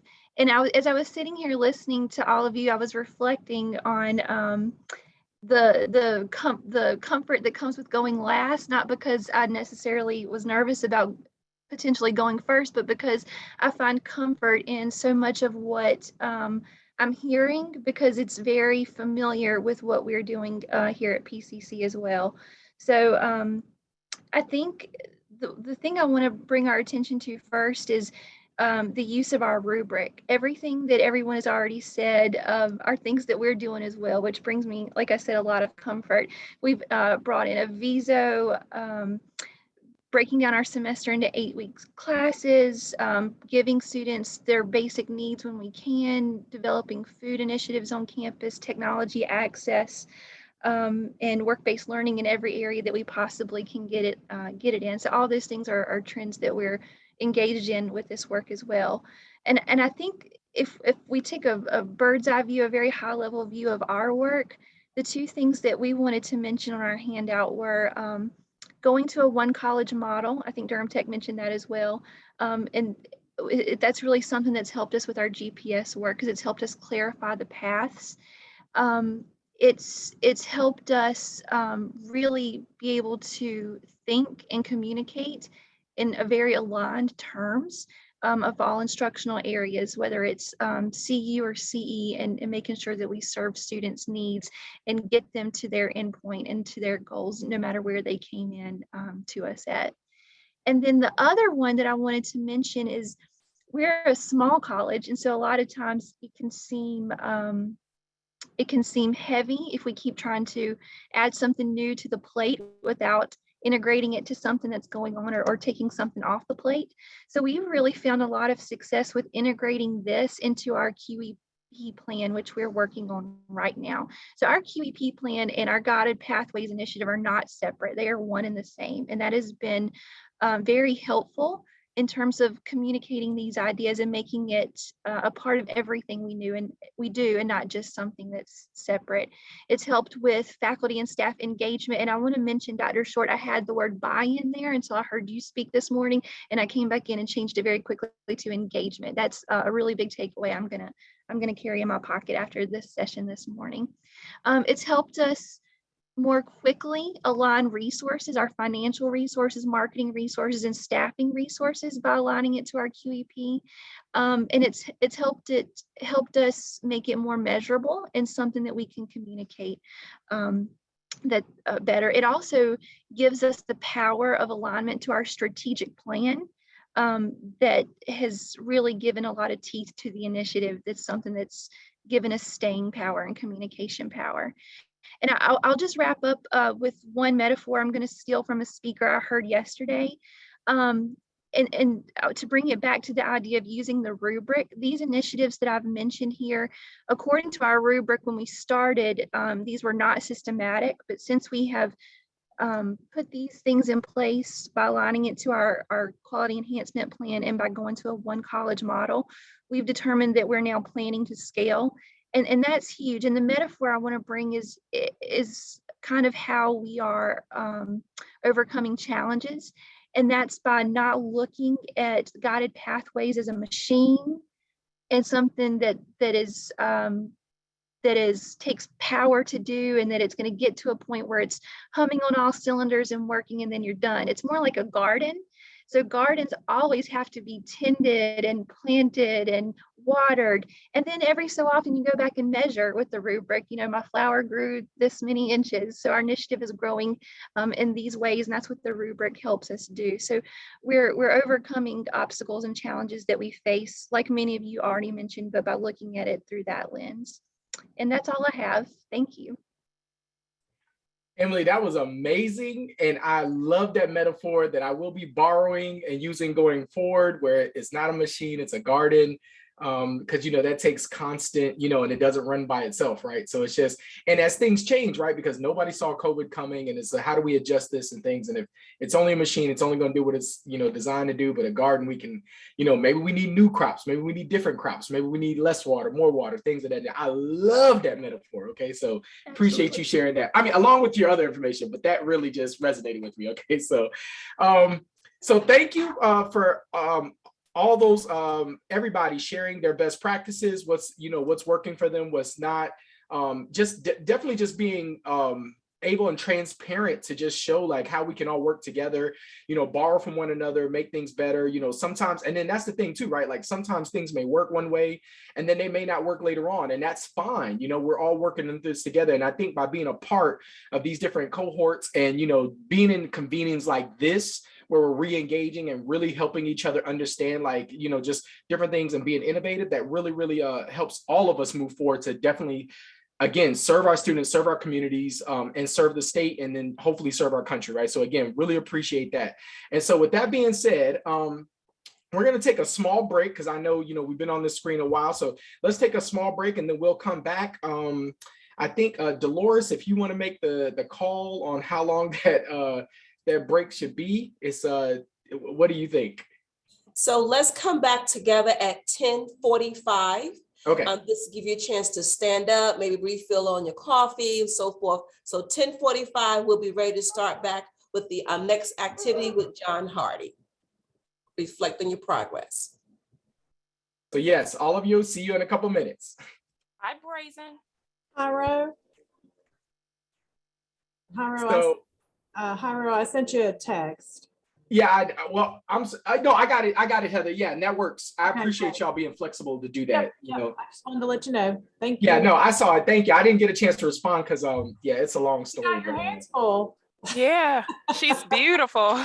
Thank you. She has bronchiolitis, and so we just found that out. So that's why she's home and trying to navigate. My partner, she has a job to do too, and she has meetings that she has to be a part of. So it's like just trying to split it up. And I was like, I hope they don't mind me having this baby in this thing while I'm talking, and so hopefully we'll be okay. So you got the cutest partner all day. Yeah. You are the epitome of we are the students that we serve, right? So how many of our students are dealing with that same situation? So right, definitely. Everyone on this call understands. Yeah. Right. Well, I appreciate that. All right.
Okay, so I do have 10:45, and so we will jump back into what we were doing.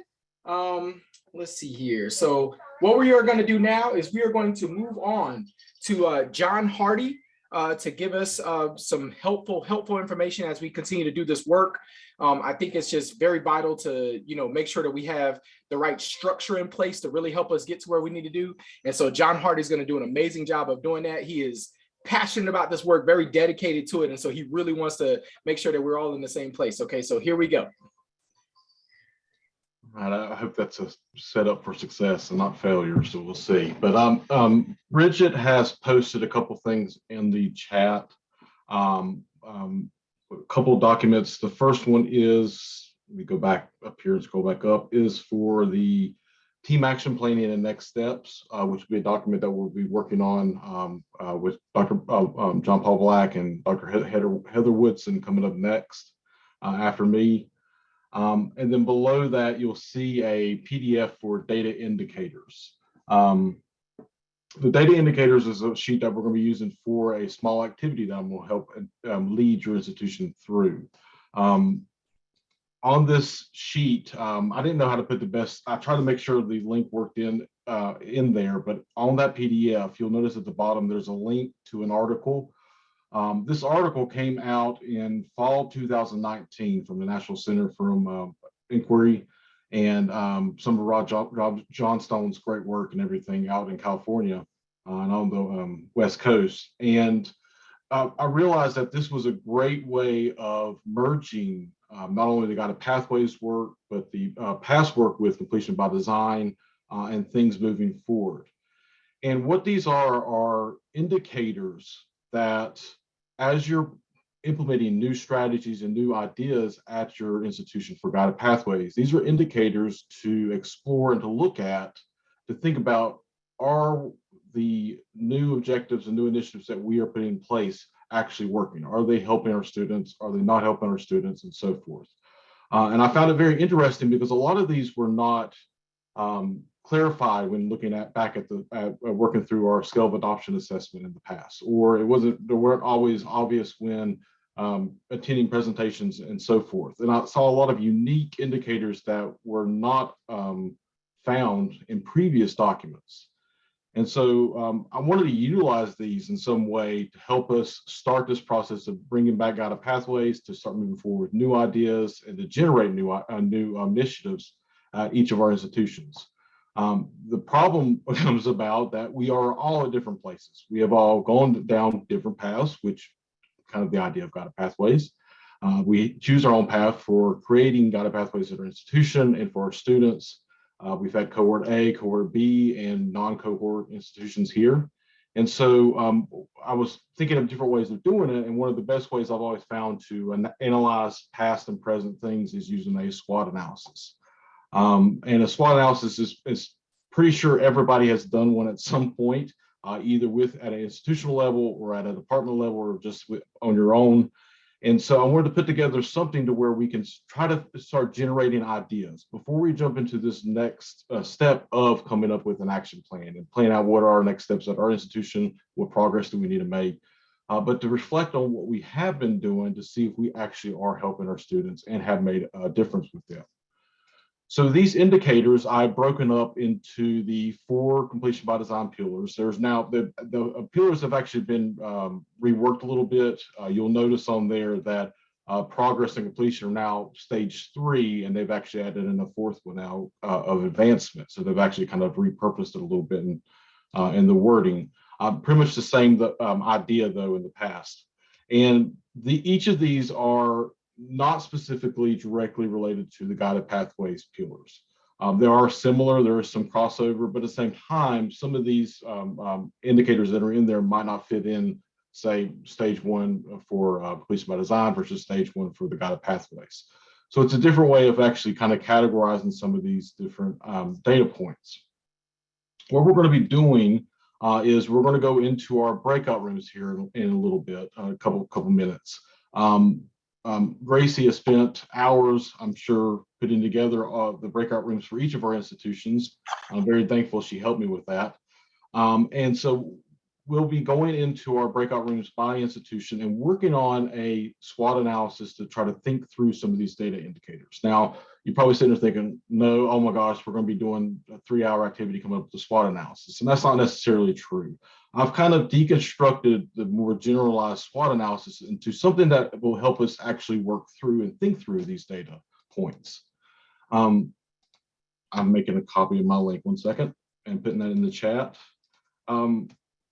This link that I'm sending you now is to a Jamboard. How many people have, if show of hands with the reaction, raise your hand if you've used a Jamboard before and are familiar with it. I always like to try to do interactions with my students and anybody I do with anytime I do it virtual. If you have not used Jamboard before, no problem, there's ways around it, okay? This Jamboard is open to be used, free to copy, and do whatever you need to with it. So if you are familiar with Jamboard, you like using it, up at the top of that website, you'll see the 3 dots for more actions, and you can click on Make a Copy. That'll allow you to make a copy of this Jamboard to use for your institution. If you do not like or have not used Jamboard before or feel uncomfortable with using this online tool, there's also the option to download it as a PDF and just have a document itself. Okay? And on this document, there will be 4 pages. Well, somebody's already added another one in there. I knew somebody would start editing right off the bat. Don't be posting things on mine. Make sure to make a copy and get yours, okay? Because it will start getting changing for everybody. If you post something great and a great idea, though, go ahead and please post that for everybody so we can see it. But there will be 4 slides, 1 for each of the 4 different pillars of completion by design, 1 for each of those 4 categories that you saw on those indicators. And besides having our normal SWOT analysis of strengths, weaknesses, and so forth, I've repurposed it in the way of thinking about asking about each of these data indicators as a, is it helping? Is it not? Is it hurting us? Is it not moving forward? Is it something we need to work on in the future? And so we have 4 categories on each of here. We have progress and success, stagnant and decline, opportunity and on deck, and underdeveloped or lost point. So when working through these, you could start with stage 1, you could start with stage 4 with your group. I'm leaving it open to your institution. I kind of went back and forth. When we originally had this in physical, I was going to break us up into groups, but since we're all virtual, I think it's going to work better to allow your institution to choose what you would like to work on. But say your institution decides to choose stage 1, which is connection. What you will do is within your breakout room with your institution, you will take a look at the stage 1 indicators and ask yourself, percentage of students who complete the application enroll. That's the number 1 indicator on stage 1. You as an institution will think, have we looked at this data? Do we know what this number is? Is this number good? Is it bad? Has it grown? Has it declined? Is it something we need to improve, or is it something that we're fine with or have seen it just stagnate and stay the same?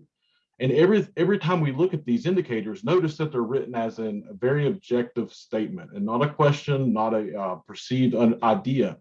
So for one institution or one group of individuals at your institution, it could be read as a positive thing. For another, it could be read as a negative. And having that conversation about each of these data indicators will then help you to think about, okay, what do we need to work on? What has worked well in this area? What has not? And maybe start that process of thinking of the next step. Now, all these indicators are not going to apply to everybody naturally. All these indicators are not going to come out with the same, or as a whole, your institution is not going to come up with the same idea of where they should go. And at the same time, I'm not expecting everybody to go through every single one of them. But the idea is that as an institution, you can start thinking about where do we want to start taking our work or aiming our work towards over the next year or 2 years along guided pathways. And what is something we maybe have not seen or have seen that is working that we can expand on. And at the end of this, we'll come back. I'll ask for a detailed 15-page report from each institution on your, no, I'm just kidding. So we'll come back together at the end and I'll ask, did anybody find anything that's good? Did anybody come up with a really cool idea or seen something that they haven't talked about before? And maybe a new path to take your institution down. And then we'll build off that and jump into our next step, which is coming up with a true action plan, the next steps for institutions and the next part of our process. And Now, with these breakout rooms, they are set up by institution. However, if your name is not on your institution is not on your name, or if you are the only one from your institution, we also have a general room called the Singletons room. This is a room where if you're the only one there from your institution, or you just want to be by yourself and you don't like anybody else that's here from your institution, hopefully it's not anybody here, you can join into this room and you can work on this with other individuals under Singletons. Okay. From there, we'll take, let's see, we have scheduled through 11:10, so that's a little under 15. I'll ask Dolores or Jairo, what time, or even Heather and John Paul, what time do you think we should come back and come back together? Would maybe 11:20? 11:20? Okay. I think 11:20 will work. And so we'll go into these breakout rooms and work within our institution or with our institutional partners and talk through these indicators. I would definitely recommend just choosing one of the stages right now.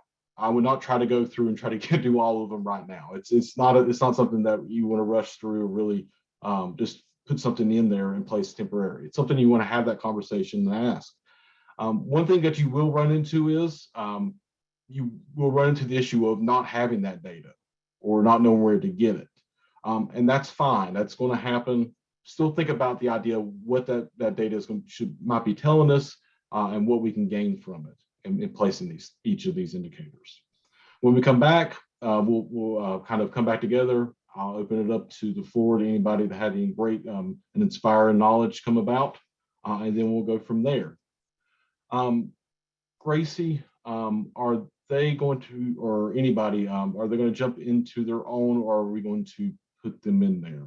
No, they'll choose their own college breakout room. All right. So under breakout rooms, you should see your institution there.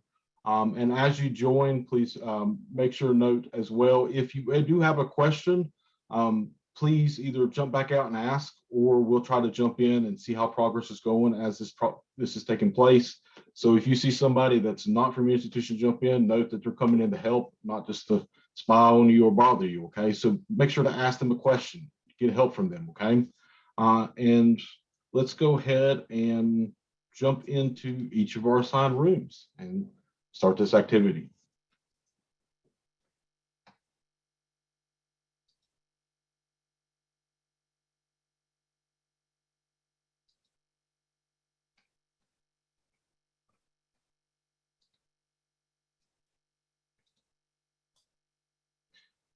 You'll be able to find breakout rooms.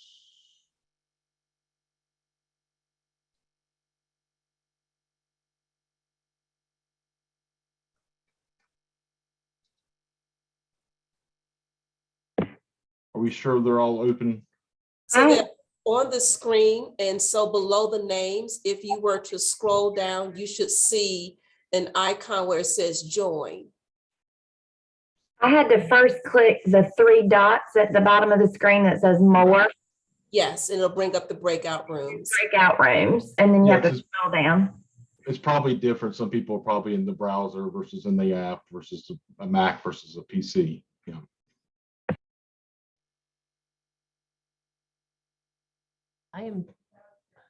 If you still can't see it, if you put in the chat. Definitely not seeing it. Who's that? Sorry. This is Trish Holston. I do not see the three dots on my screen. Trish Holston, what school are you at? Wilson Community College. Give me 1 second. Let's to Wilson. Probably just me, but. I didn't create, excuse me, Jairo, I didn't create a breakout room for Wilson because according to the sign-up sheet, there was only one person, Ms. Holston, from Wilson. So if do you see the breakout rooms at all? If so, you can join the Singletons breakout room. Gracie, this is Wes at Wilson Community College. I intentionally just did one person, not knowing who I was going to be here. So that's why I apologize about that. No worries. We've actually got 4 on the call. Okay. I'm sorry. Based on the chat messages, it looks like there's about 33 at this point. No one is seeing breakout rooms from most of the colleges that are on. That's okay. We'll take care of it. What we'll do, we'll take a few more minutes and we will assign the folks and move folks to the breakout room. So just bear with us, give us another minute or two. And all of us who are co-hosts are able to move folks to the rooms. Right. And if you could do us a favor, for those of you that don't have your institution listed beside your name, if you could rename yourself with your institution, then we can throw you in there or plug you into the place you're supposed to be. So, and if you don't know how to do that, if you hover above your icon, you should see 3 dots. You click on that, it should say rename. Click on the rename and then just add your institution to the end of your name, and then we can get you to where you need to be as best as possible. And remember, if you're a PCC or a FTCC, there's more than one of you. So you may need to put Pitt or Piedmont just so that we don't accidentally swap you. So just, I happened to see that in the in some of my boxes, and I was like, oh, I can see that could be a problem. Yeah. Thanks, Jennifer. That's a valid point. So.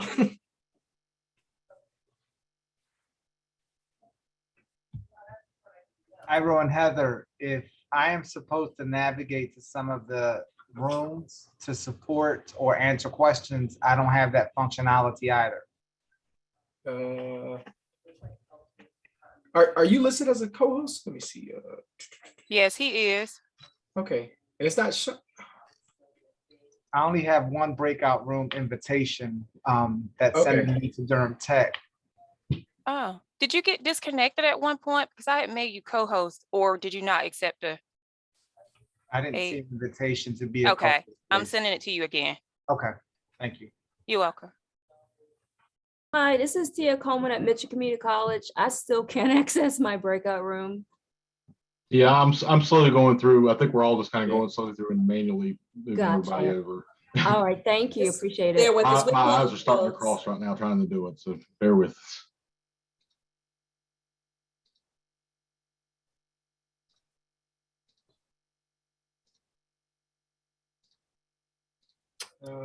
Let's see here. Okay, buddy.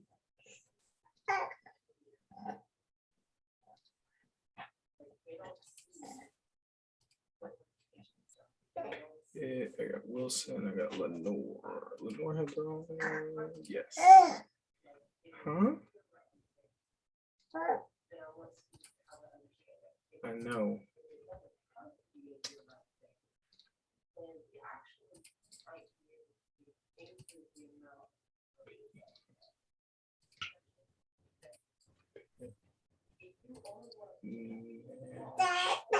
I know, I'm Dada.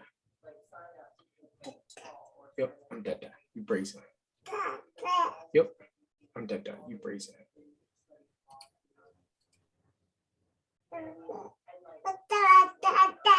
Yep.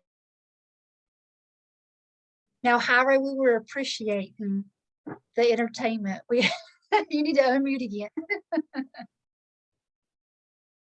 She's trying to, she's just talking to me right now. So, yeah, I know, me too. I know, me too. No idea where she gets that. Yeah. Can you believe? Yeah, I know. I'm Dada. You brazen. I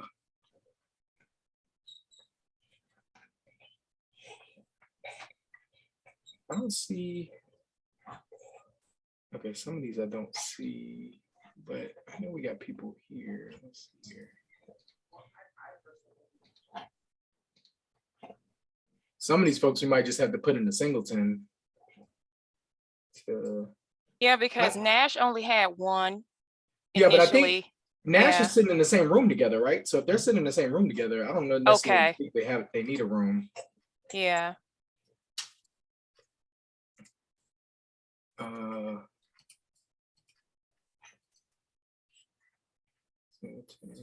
think we're almost there. Brad, and I see another name, Kavanaugh. Kavanaugh, what institution are you at? If you can unmute or put in the chat.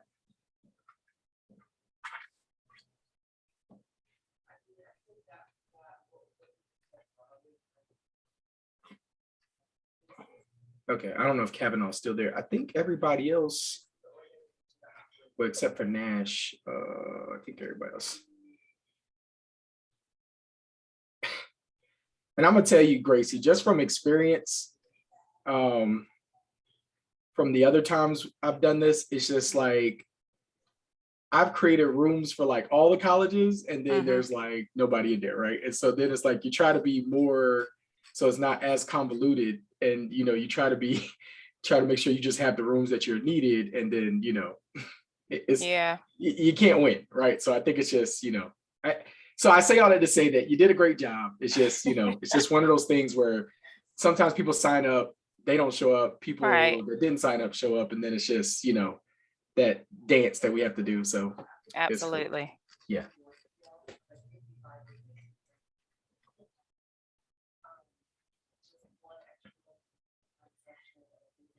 Antonio Jordan. Antonio, can you hear? Are you still in the main room? Yeah, I'm in the main room, but Linda Fletcher is in the VGCC room. I just don't know how to get in there. What I'm going to do is I'm going to move you out and then back in. Yeah. So okay, you're going to go into the Singleton room, and then I'm going to move you into the Van Scramble just to kind of reset it. Okay. Thanks, John. Hope you're doing well. Doing good. Hope you are too. Yeah, Brittany, I see that you're here, but I have you assigned to a room, so I don't know, Brittany, you should be assigned to a room to the Singletons, but you know, So Brittany, can you not get in? Are you stuck in the main room?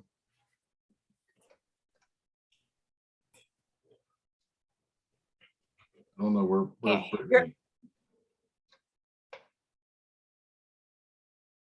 She was unmuted, but I couldn't hear her. I don't know if anyone else heard her or not. Didn't hear anything.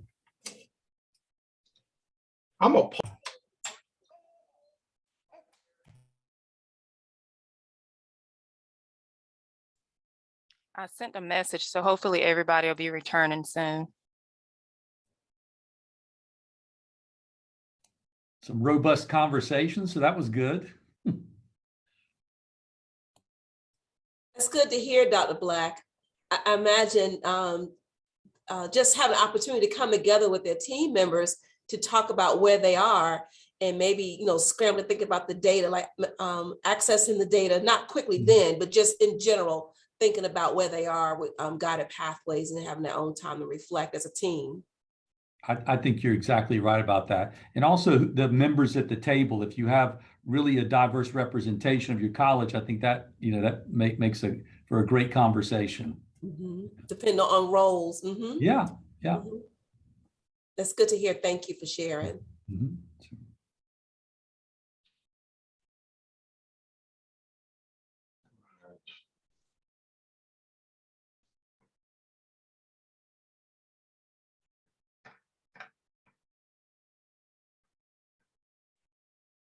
Well, now everybody has their camera on since they were in the main room. Okay. Yeah. Let's see.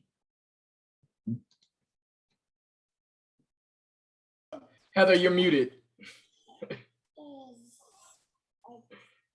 I see not everybody is got their cameras on.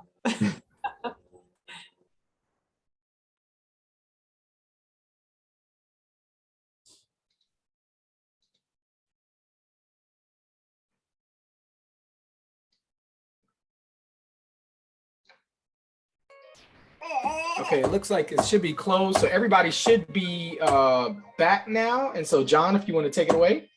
Yep. So we'll go ahead and get back. I still see some people jumping in. I think it looks good now. There we go. Okay. So hopefully you did get to have a good, meaningful conversation. Probably it wasn't long enough, probably got cut off at some point. It happens. But one thing I do want to do, I don't want to take up too much time of the next presenter's time. So I do want to jump right into seeing if any institution or anybody came up with an idea to maybe explore, or an indicator that really stuck out to them that they maybe have not looked at before, or would be a great opportunity to explore something new. You could either unmute yourself, you could type that into the chat, you could raise your hand. And I'll call anybody, or we could just jump right into it. And I don't have any regret. I'll definitely call on somebody. So make sure somebody, I get something for somebody. I'll make sure and call anybody out. Okay, I see Dr. Woodson's hand raised. Hey, so I thought I'd share something that our group we were talking about as we ended, which is we actually have a welcome survey that students complete when they're starting at the college. It's basically a form of an intake survey that we're using to gather some information about students prior to their first advising session, so that we can find out what they're excited about, what they're worried about, and we can kind of capitalize on those things and provide them specific support during our first advising session. But one of the things we realized that we're not doing maybe as well is that we're looking at it individually, but it would be nice to look at it holistically as well to see overall what the group is saying. So in other words, we can, if I'm meeting with, I'll just say Jennifer Nichols, and I can see what Jennifer's worried about, and it might be childcare or it might be paying for college, whatever it is, but we need to look at across the college. So not just me looking to see what Jennifer Nichols' issues are, but also holistically. So one of the things we had talked about was how many of our students are saying they're confident in their ability to continue to pay for college, till they get to the point of completing a credential. So it's probably some important information we need to look at more holistically instead of just on an individual student basis. So did I represent that correctly, Jennifer, Tanya, Shamir, Audrey, Renita, Virginia? Okay, I've seen a bunch of thumbs up. So that's something we feel like that we need to look at. And I did get a question in the chat. Of course, we are absolutely comfortable sharing that survey. It's actually, we actually went to a holistic student support institute from Achieving the Dream probably 4 years ago now, and actually saw another college that was doing that. We borrowed some of their questions and we made up some of our own. We made sure to only have questions on that survey though that we could do something about.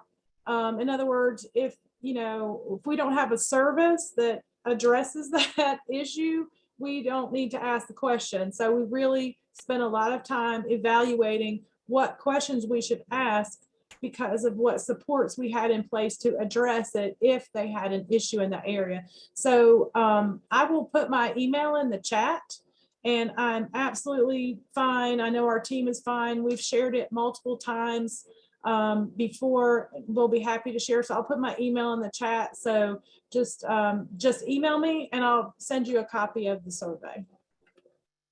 And if I can piggyback on Dr. Woodson, something at Central Carolina. So we also have, we call it the new student intake questionnaire, because we didn't want the stigma of being another survey. So it's just a questionnaire. And so what happens is 5 days after somebody applies to the college, it gets sent to, they get a link asking them to complete this questionnaire. So then that way we get that information and gather some of those same things. And it's pretty much a similar process.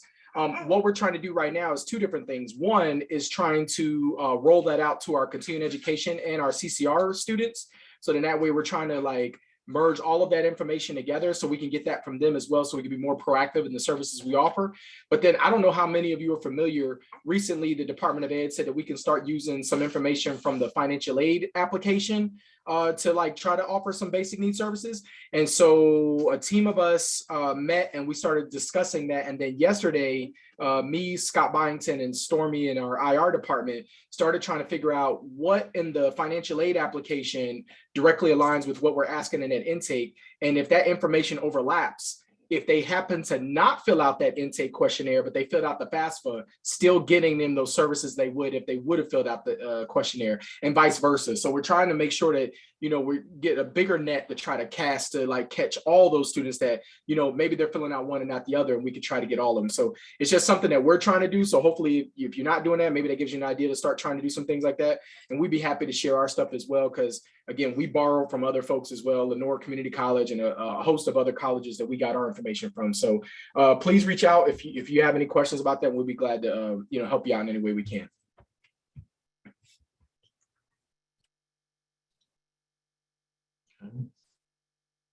Let's see, did anybody identify an indicator that maybe went into the stagnant or decline or the loss point area? And you don't have to say what it was exactly, but did anybody identify any? John, one of our colleagues at Lenore, I think, identified a very interesting loss point. And so I don't know, Mr. Moore, if you want to address that or share that with the group. So can you hear me, Dr. Black? So this is Warren Moore. John, can you hear me? Yes. Yes. Okay. Yeah. So initially, when we started this GPS process, we realized there was a gap between when a student completed an application to the student getting in a seat in a classroom. So we really needed to look at that. So something that we did was kind of create a structure that the students were referred to the program chair. So the program chair could reach out to the student, and that has definitely helped. You know, we're now also referring students to our career exploration services here on campus. So that is definitely helping to make sure students are going into the best program and the best program fit for that student. So those are some great things that we've kind of incorporated here at Lenore Community College. So yeah, I think that's yeah. I think the last in, first out data is always great to look at, but also the group that comes after that, the next largest group that you lose, that's always a good one to explore. And sometimes you might not have really dug deep in there to see some. I know David Sedavi, we looked at a little while back, we noticed that group that applied after spring break and right around graduation time, that was the group that really actually had a higher percentage of not attending in the fall. And we didn't recognize that at first, but that's always an interesting data set to look at. All right, I don't want to take up too much more time of Heather and John Paul's time. I want them to be able to get started and to start on our next action plan, our next steps, and also to allow y'all to go and take lunch here in just a little bit. So I'm going to pass this on to either Heather or John Paul. We'll go from there. Great, thank you so much, Don. So I'm going to get us started, and I'm in the unenviable position of being between you and lunch. But I'll give you some instructions. I'm going to give some shout outs during this time as well.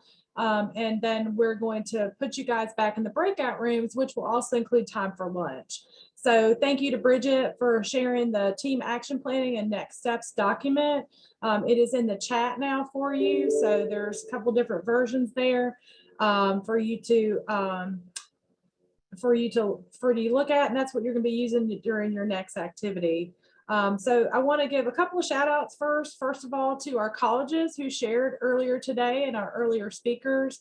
I think they've done a really great job at getting us to the place where we can actually have y'all now working on your action plan. I also want to give out a shout out to Surrey and Cape Fear. Originally, this was going to be an in-person meeting.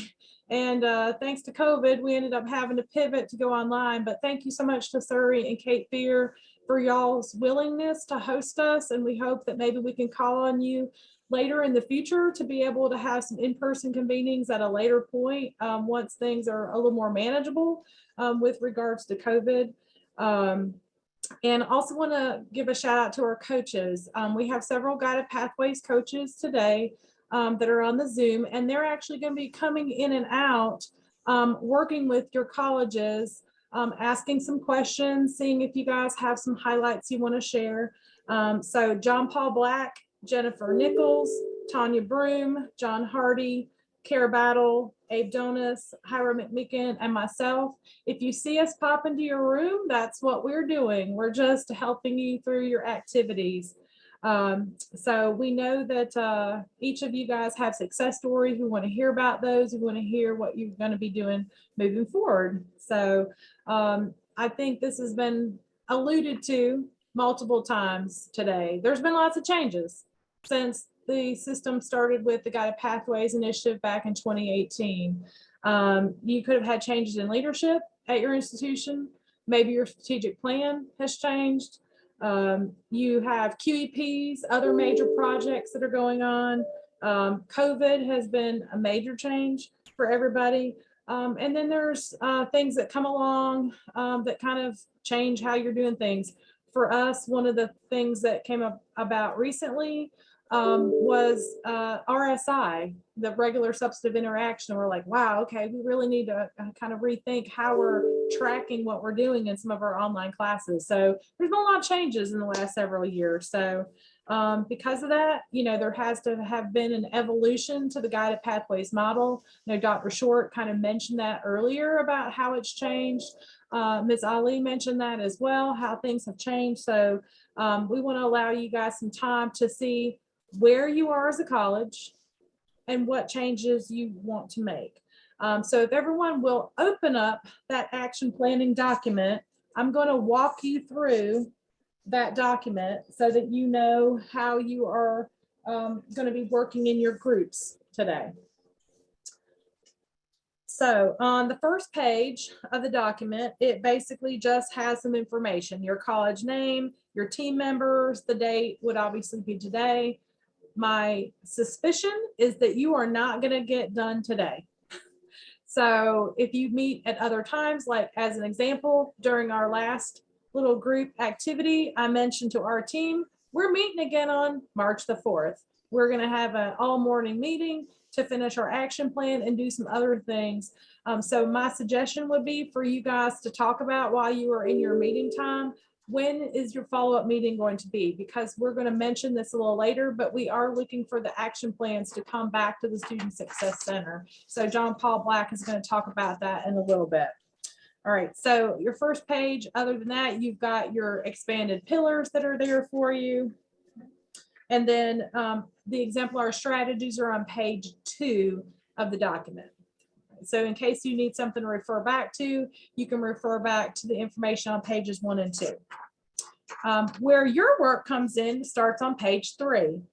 So if you flip over to page 3, what we are looking for is you to basically, as a team, figure out what are your priority strategies, what are your goals, what are the steps, who are the team members involved, and what is the implementation timeline related to, in this case, the practices, messaging, why guided pathways.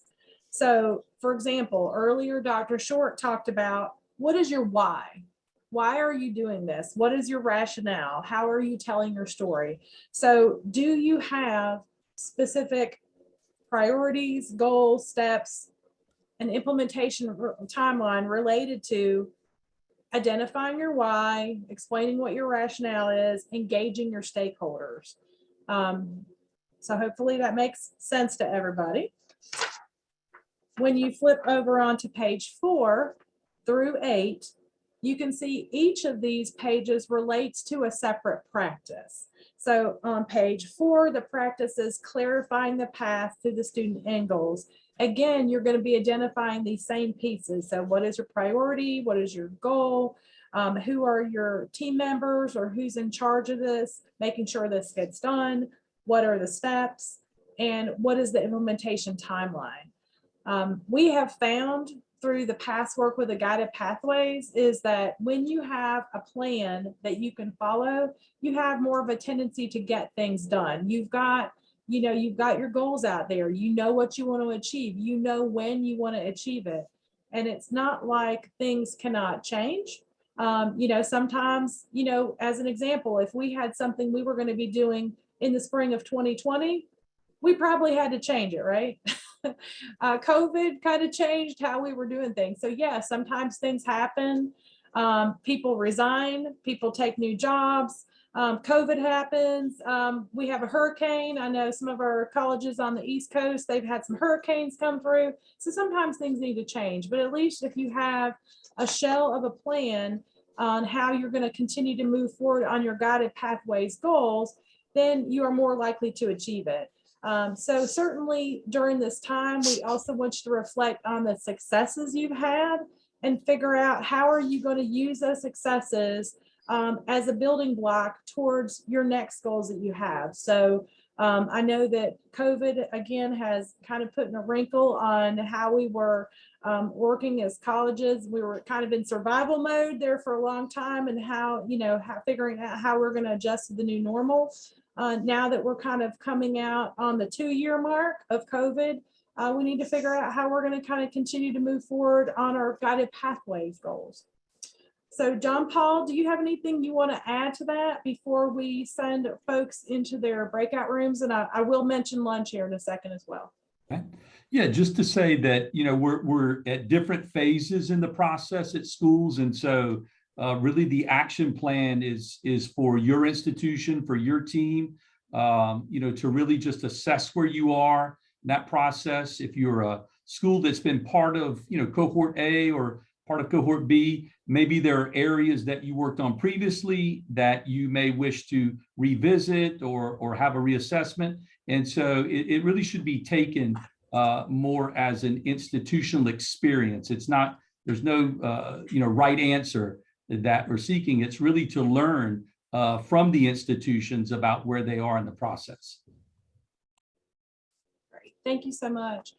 All right, so as far as time goes, we have built in a lunch here. So the activity is meant to last completely until 1:40, but it's broken up into different pieces. So between now and 12, we want you to get into your groups and kind of get an action plan for, how to move forward on this, kind of get yourself situated, figure out what you're doing, and kind of doing some general housekeeping in your groups.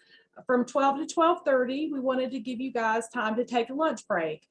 We realized obviously you need time to eat, to use the restroom, whatever other personal needs you need to attend to. Some of you might need to go check emails right quick. So I know a lot of us have jobs on campus where we need to kind of stay glued to email. So we want you to have that time from 12 to 12:30 to take a lunch, then to come back in your groups. So when you go to lunch, if you would just remain in your groups, you can put yourself on mute, turn your video off, and then come back at 12:30.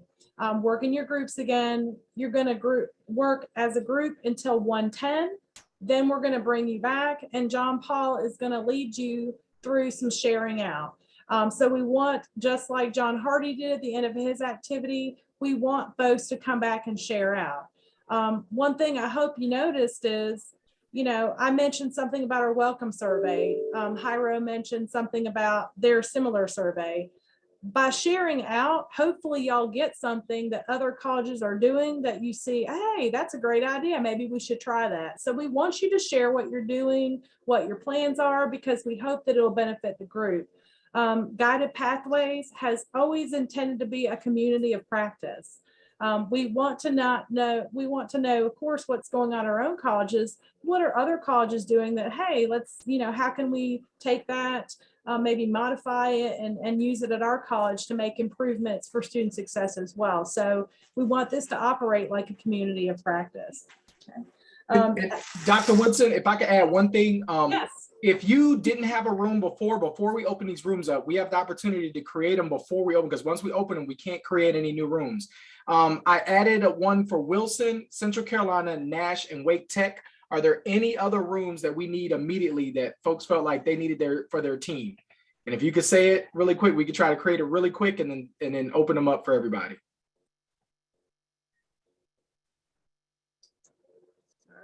So we are, like I said, we are going to send you out to your rooms. As a reminder, coaches will be dropping in on you between now and 12, and also between 12:30 and 1:10. So coaches may be in there taking notes on your groups as well. Some great things that they're hearing in your groups. If you have a question while you are not with a coach, put it in the chat. And John Paul and I will be actually looking at the chat to try to get your questions answered. Additionally, John Paul will talk about this a little bit more at the end, but if you want to meet with a coach after the fact, when you're getting your groups back together later, please let us know, because we can actually get you hooked up to meet with a coach one-on-one in a lengthier session at that point. So just let us know. But any last minute questions before we go into our groups, before you have lunch? Okay, all right, we can go off to our groups then.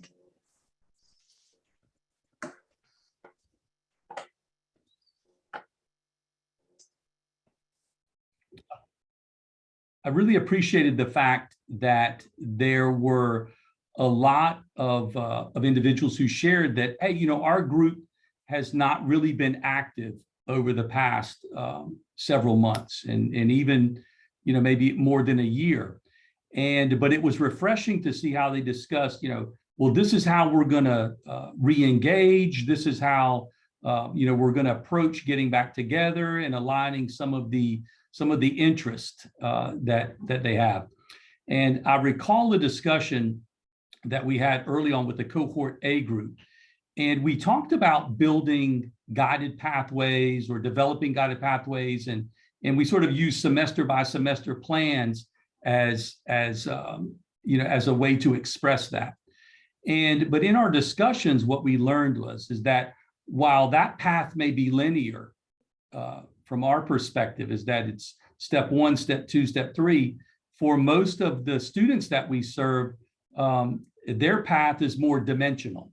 So today it's this is a priority, and then tomorrow you may have this issue that arises. And so that in many ways, our job is to really support that effort along the way to help students achieve their goals, no matter where they begin in that process. If the access point is a workforce development class that then may later lead to a degree or diploma or certificate, perfect. If it's the student coming out of high school who has a certain number of credits already, then that's where that student's experience begins. And so it was really refreshing for me to hear how the various colleges were addressing needs that their students have. And so just to begin sharing out, what we'll do is call on some of the coaches as well to share some of the discussions that they had and maybe call on the individual colleges. But I would like to begin with our colleagues from Pitt Community College. And we had Rashida and Jordan there who had some great discussions. And so if you don't mind, if you'll just unmute and share some of your thoughts from your discussion today.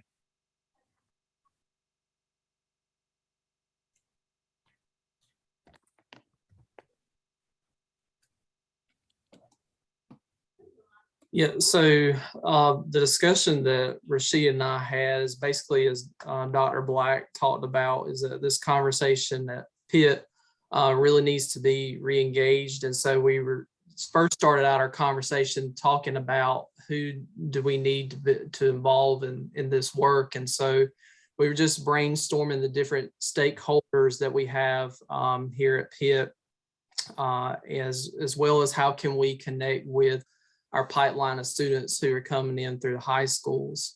But when we were working on the pillar for clarifying the path to students' end goals, we were thinking about, you know, promoting like existing learning neighborhoods, as well as, you know, really getting into our new student orientation and see how we can use that to help students clarify the pathway and make sure that they have a good understanding of what career path that they're choosing, and maybe using career services and the technologies that they provide, like College Central Network, to kind of help students to get some experience with, you know, virtual job shadowing, career assessments.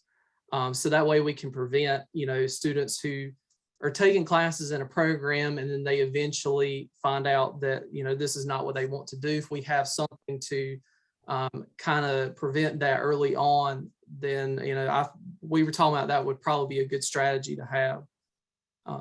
Rashida, do you have anything that you want to add? Sure. Good afternoon, everyone. So with regard to our clarifying the path goals, one of the things that came to mind for us was the existence of learning neighborhoods, which Jordan just mentioned. Our learning neighborhoods actually came about roughly 5 years ago as a result of our Title III grant. Our grant just ended, and I had the pleasure of working on that grant from the advising and programming end.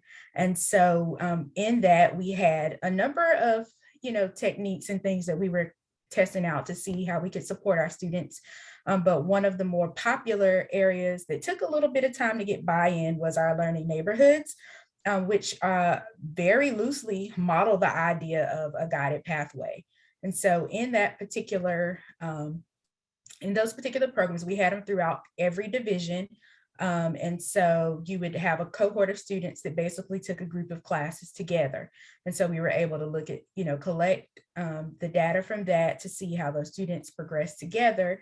And so perhaps that could be something that we could implement as we begin the foundational process of building the idea of pathways at Pitt Community College. And another thing that Jordan and I realized when we were looking, because we do have advising backgrounds, we work together on our advising collaborative through Achieving the Dream. And so another thing we realized is that we'd have to tap in very much into that new student experience. And so perhaps collaborating or liaising with new student orientation to basically let them know that these pathways are available, because of course we're going to promote it with our high schoolers, but how about for students and their families who are not aware of this sort of thing, and kind of use that as the lead in to how we would go about getting the students into those programs and then helping them to ultimately finish that. And so we found that our open and new student orientation process was very vital to both the first two pillars. And then we also saw that advising had a big stake in those pillars as well. And so we're still kind of working out the rudiments, but it was nice to see that we had some elements in place that already would support guided pathways, even though it's not something we've worked on recently. Because we heard, of course, the idea of guided pathways and advising over the past several years, it's been a buzz thing and it was happening. And then all of a sudden it wasn't happening and we never heard anything else about it again, which I'm sure many of you can probably identify with that. So that's kind of where we are in the thought process of how we might approach the idea of guided pathways. Great discussion. I enjoyed sitting in and listening to it. So those are great insights for others to also take advantage of. Okay. Let's see, moving on, maybe Barry Priest from Bladen Community College. Some quick thoughts. Folks, fellow North Carolinians and transplants. It's good to see everybody. Yeah, one of the things that we talked about in our group was the idea behind dual enrollment opportunities in our state, and the fact that many times a lot of adult students that come to us are coming to us with credits, and redefining how we use our for instance our ACA classes. So there are many hop-on points for students that come to our school. And our ACA classes in the past were used to, kind of help orient our students. But when the majority of your students already have ACA when they come in, they're transferring in to your college. So you have to figure out ways to orient them to your campus outside of that class. So that was one of the things that we talked about in our group. So it will be interested in discussions in the future, I suppose, if now's not the time to see how you all are engaging students that come to you from other schools. I mean, they're shopping around. For us, there's 7 community colleges, I think, within an hour of our campus. And when doing with distance education, students are coming with a lot of transcripts. Wonderful, thank you. Thank you, Barry. Dr. Battle, do you have any information to share, any insights from the groups that you worked with? No, actually, I was with my own group as we were working through our plans to meet at a later time and really delve into the action plan. Oh, wonderful. Thank you, Dr. Battle. You're welcome, JP. Tanya, any discussions among your groups? Yeah, I was able to spend a good bit of time with Forsyth and then kind of jumped around with the others, and really hearing more about the faculty mentor role that they're moving toward.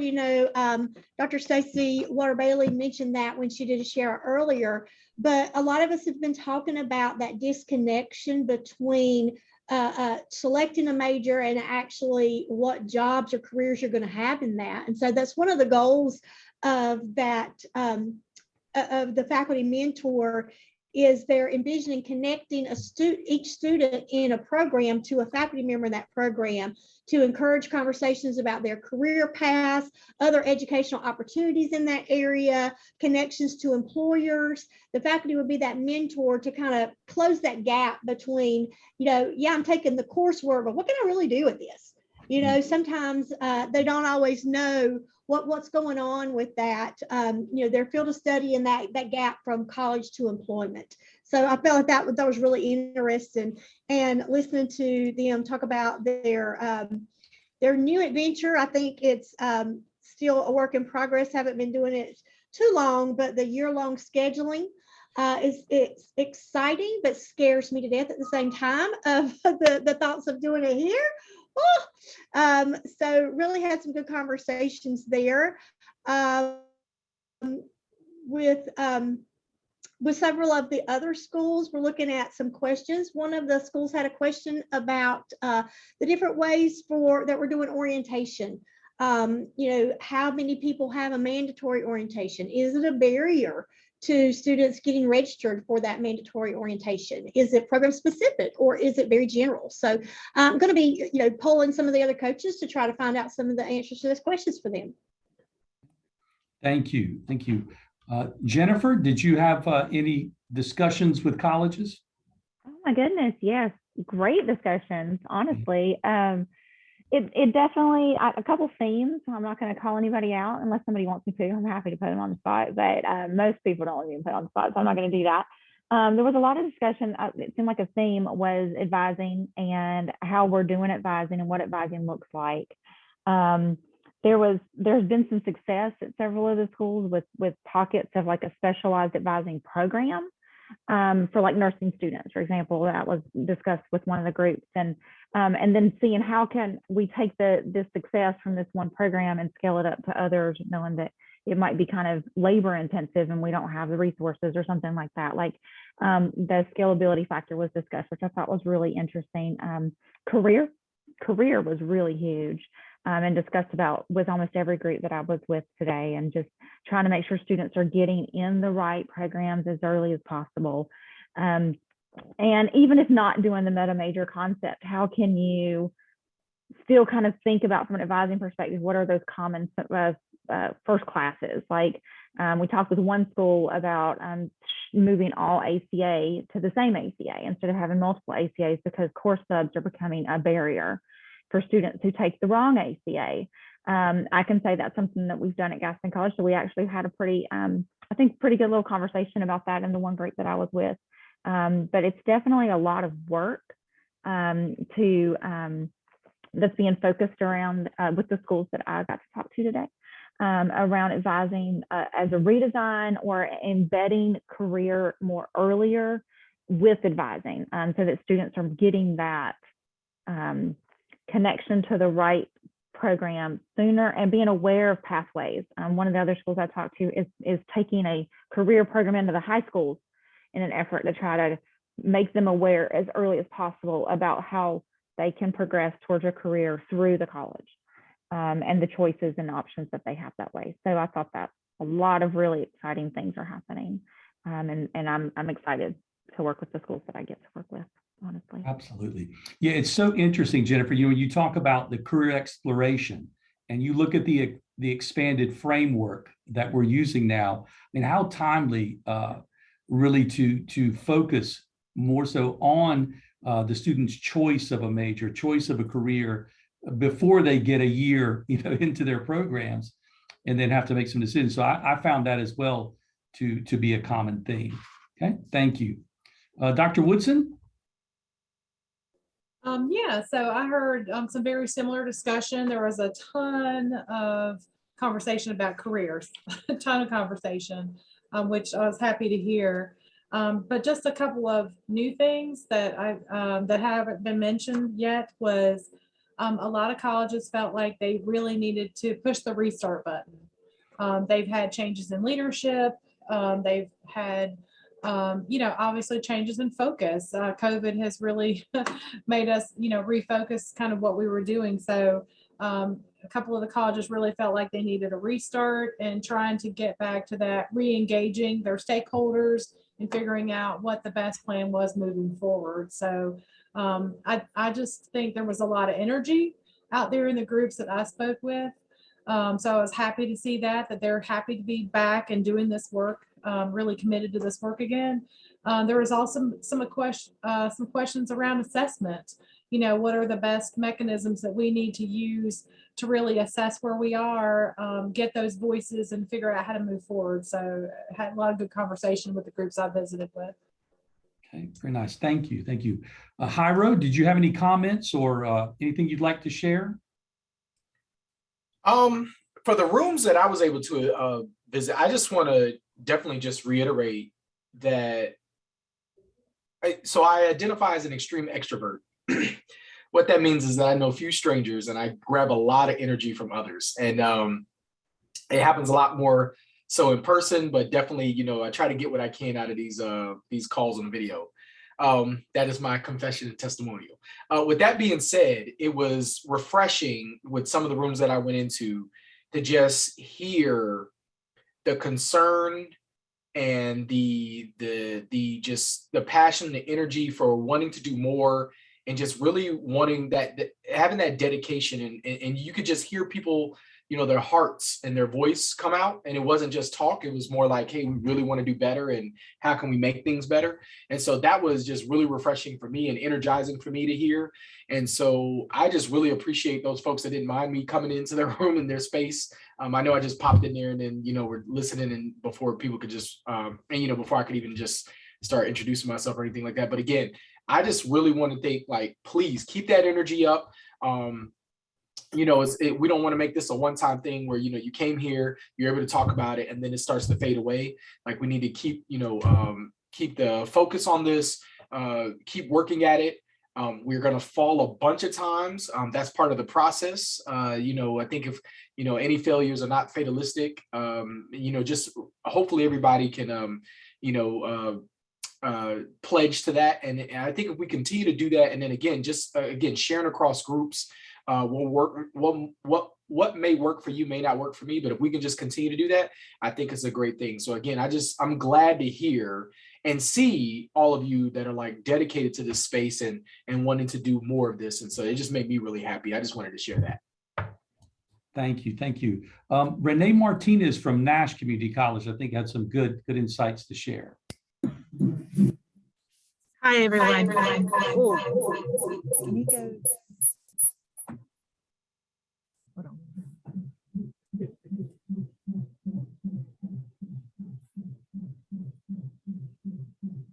Is that better? Yes. Okay, so we had a lot of discussion around withdrawing from classes and, clarifying the pathway so students understand the withdrawal process and what it can do to them as far as satisfactory academic progress, or derailing them from their path because they have so many withdrawals. And then also helping them to keep on the path. So that's one area that we were discussing it yesterday in a different meeting. In fact, it's a conversation that has come up a lot in various meetings I've been in recently at Nash about what we can do to help students not withdraw from classes. One thing that we have heard from students is that at the beginning of the semester, they think that 15 hours sounds great and it's doable. And you try to give them the realistic output of what that means. And week 5, week 6, they realize, 15 hours and a full-time job and kids and taking care of mom just is not. And so all of a sudden they start withdrawing. And so we would love to hear other people's ideas or what they're doing to help students not withdraw, or ideas to help mitigate the number of withdrawals, because it is something that we were looking at. So withdrawals was a big deal. One thing we talked about a lot. Another one was defining clearly for students in the beginning what their academic goals are. and how those academic goals will either help them transition to a university or college or into the career workforce. And so making sure that they understand what it needs to be. So those are some of the conversations that we had here at Nash. Thank you, Renee. Yeah, great discussion. We also discussed quite a bit the issue of withdrawals and how do you work in a way prior to that experience for students, so that we reach them early on and try to prevent the student from withdrawing. And so I think it's a very relevant topic. Okay, Abe, I know you're back. Do you have anything you'd like to share with the group? Yeah, very quickly. One of the observations I made in the groups that I was able to visit with was the focusing that the groups are intending to commit to, meaning that they understand the scope of this work is very big and takes time for implementation. But in those conversations, those colleges are trying to identify some tangible, focused target areas, set goals, and try to meet those goals. And hopefully those short-term goals will influence other goals eventually over time, but really trying to identify ways that the scope of the work can be a little bit less overwhelming and more focused and intentional about what they're trying to get done at the present moment, that then bleeds over to other parts of the framework as a whole. So that was really great to hear and see. Thank you, Eve. I appreciate that. And then Warren Moore from Lenore had a couple of comments that he wanted to share. I think. Hey, Doc. Yeah, I'm here, Dr. Black. Yeah, so a topic that we've heard a couple of times. I know Rashida as well as Jennifer talked about advising, and that was something that came up in our group discussion as well. The importance of that, especially putting students on the right path. But one area of advising that we really focused on is getting veteran faculty members to kind of buy into the training here on campus. So, that was something that we're, I guess, trying to put some plans in place. How can we get them to come in so they can make sure they're doing the most up-to-date practices, as far as advising. So, one thing that was suggested was to have a veteran advisor kind of do a piece, kind of a part of the training, to again, get other, seasoned faculty members to buy into the advising training. So that was, an area that we discussed in our group. Thank you. I appreciate that. So any other comments before we provide some instruction on how to submit your action plans? Any other comments?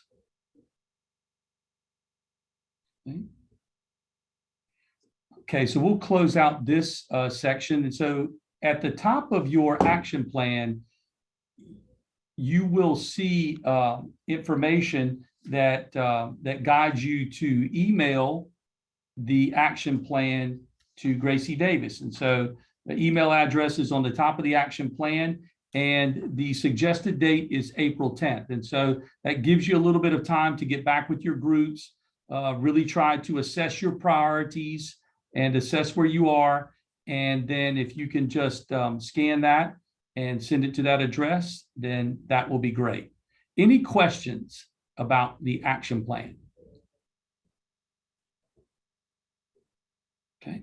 And if you need follow-up, all the contact information is on the information from our meeting. And so please don't hesitate to follow up with those you may have a relationship with or others at the Student Success Center. I know that their email and contact information is listed, and everyone's happy to help. Okay, well, I'll turn it back over to Jairo. Yes, thank you, Heather and John Paul, as you definitely did an amazing job of leading us through that and just, facilitating the discussion. And again, just, nudging folks to, again, share even some more, right? Because I think it's just so important. And hopefully some people have been able to start synergizing some of the things that they're working through with others. hopefully folks are willing to reach out to each other and say like, hey, we were on this call together. If you need us to serve as a catalyst to do that as well, the Student Success Center, that's what we're here for. Don't feel like you're bothering anybody or, it's a hassle or anything like that. That's what we do. We try to help, again, we're trying to help as many colleges get as far as they possibly can. And then because it makes for a better state. And it's not just about, the area I live in or reside in, the area that I serve, it's about the whole state. And so how can we help support each other and just maximize everything that we're doing? So we definitely appreciate that. So next steps is definitely that action plan. Hopefully you all have been using up to this point. Again, it doesn't have to be, we're not looking for right or wrong. We're looking to see like what you can do and how you can do it, and then definitely how we can support you. There's a number of things that we can do to support, help support you right now. And so we do have a number of GPS 100 trainings. Well, we have 3 left. GPS 100 trainings left. And so those are all dedicated to helping you learn more about these things, these pillars in the path, if you're not familiar with it, or if you are, how to enhance those things with your team. So we have a number of those available in our workshop. And so we'll get the link in the chat. That link is and then there's some other workshops on top of workshops and presentations on top of the GPS 100. It's called the GPS 100 because it's 100 minutes of, it's like 60 minutes of a presentation from a national expert. And then it's 40 minutes of you at least working together and having some discussions about what they've shared and how what they've shared is applicable to you in your situation, in your college situation. But on top of that, we have some other presentations that are little pockets that still need definitely support. So, how do you support, how do we practice self-care for ourselves and others, because that's just as important as keeping students on the path. You can't keep students on the path if you're not there yourself, and, you can't pour from an empty cup. So those are things that we could talk about. Talking about how to address different aspects of equity, whether that be racial equity. We have some presentations on, moving beyond safe zones that, address LGBTQI plus issues. And so, again, all these things are available. And then also our teaching and learning hubs provide a number of things for your faculty to get some training. If your college is not privileged enough to have robust offerings as far as like for your faculty, adjunct, full-time, things like that. So we have our teaching and learning centers. So all these things are available to you. Doesn't mean you have to do all of them, but they're there for what you need. Okay. And so, it's just a la carte, take what you can out of what's available and go from there.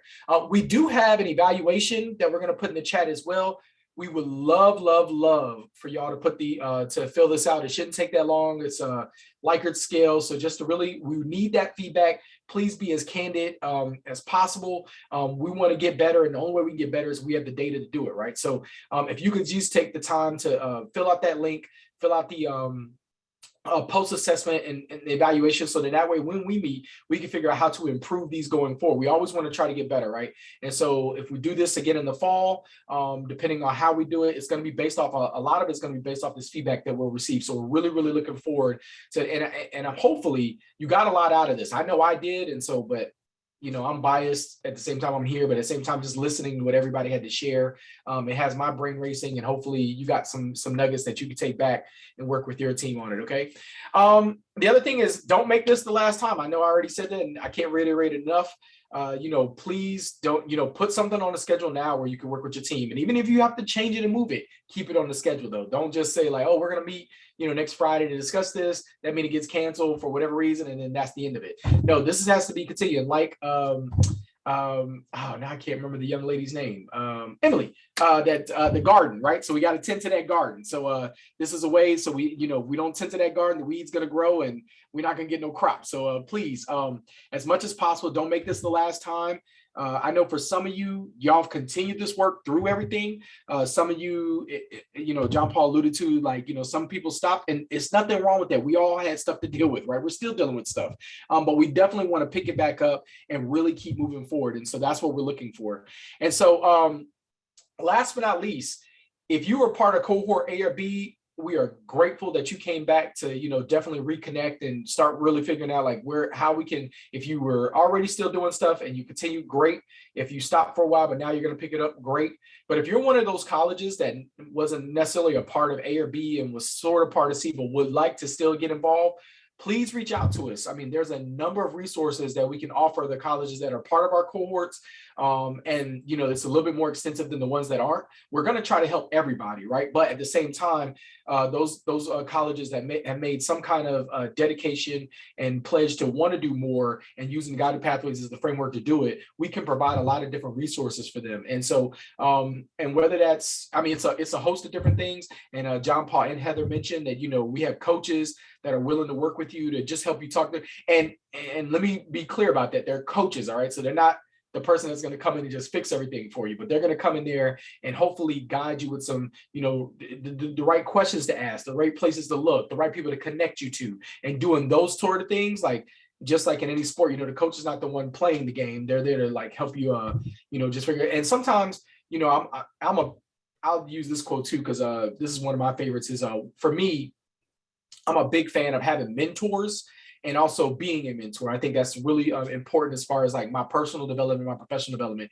And so the way I look at it is the reason we all need mentors is because it's hard to see the picture when you're inside the frame. And so that's why we need mentors to sometimes look at us to help us see things that we may not see. And everybody right there in front of us or right around us, we're not completely sure. That's what these coaches are going to do. They're going to help you sometimes see things, connect you with other things that you'll see from other folks.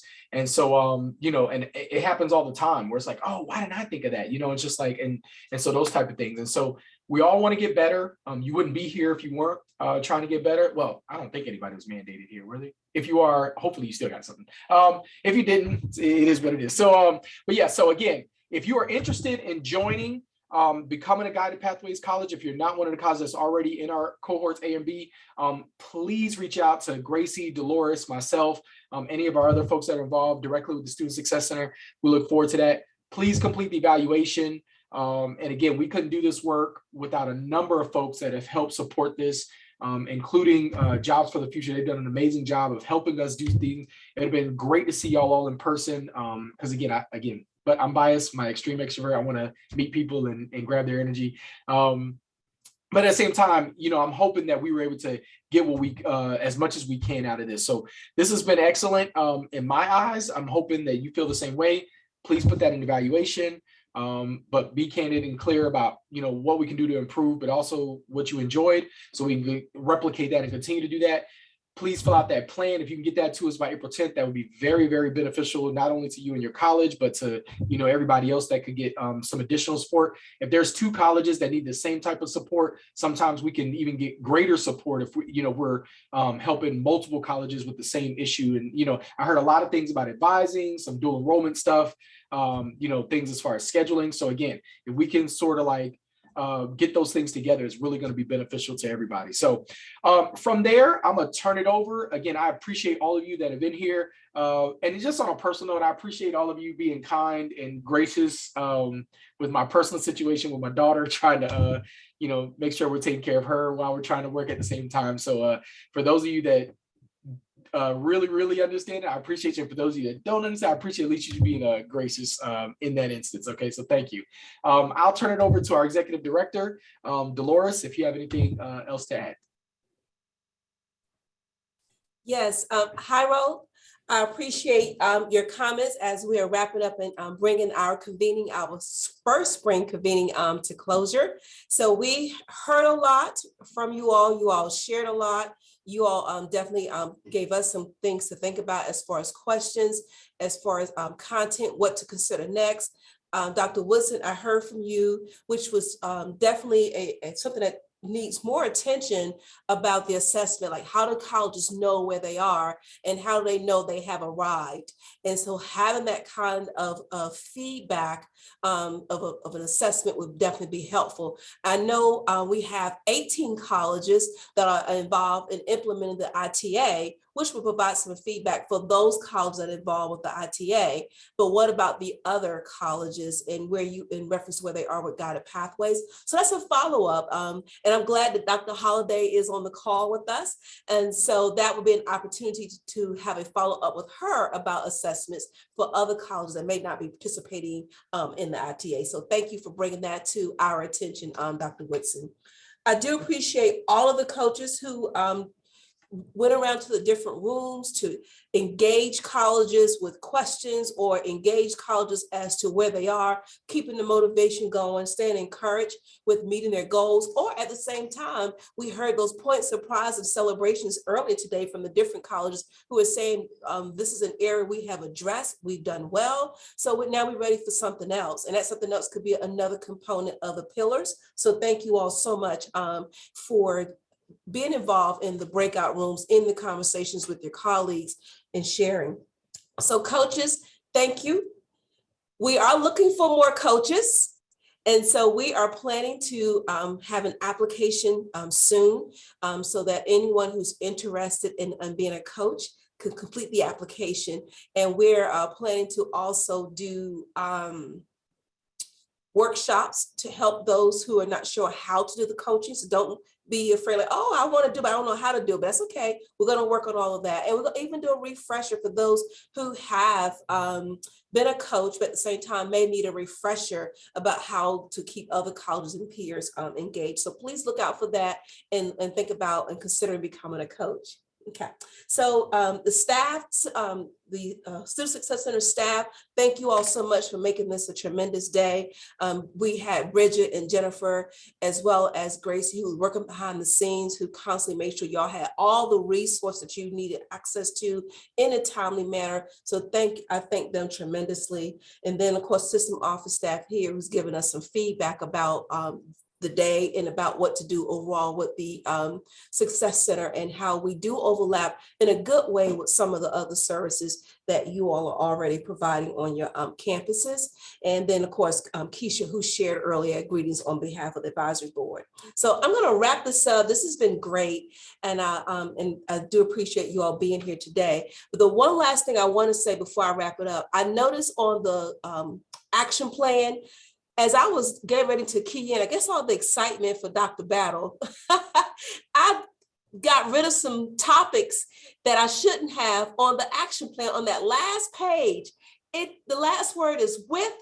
I typed the word coaches and I was typing Dr. Kara Battle and Dr. John Paul Black, and I kept going. I was like, oh, I didn't go back and put my other text in. And I'm surprised John Hardy didn't say something to me because I know he is very involved with the National Demonstration Project. So my intent was to put these words on that particular document. So if as anyone complete the action plan, and if you're involved in the ITA and you said, Dolores, we need more help, you're entitled to that more help.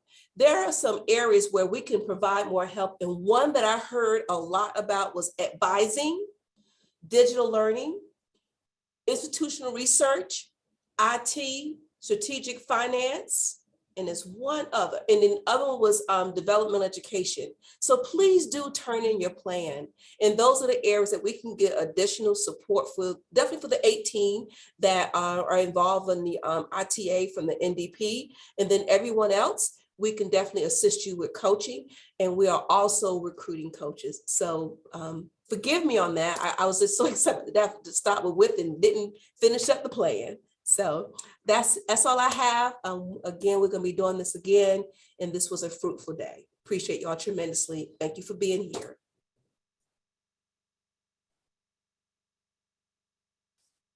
You're muted, Hyro.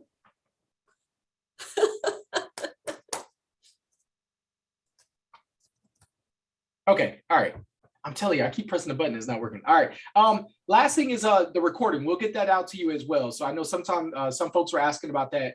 And so, yeah, we would definitely get that out to you. More than likely, Gracie will be the point person, and she's always amazing to get that information out. So just definitely, that'll be on its way at some point once it downloads and whatever that word is called, where it does the thing in the background, and then you will get it out to you, okay? Yes. Okay. All right, so you can stop recording now, Hyro. Have a great day, everyone.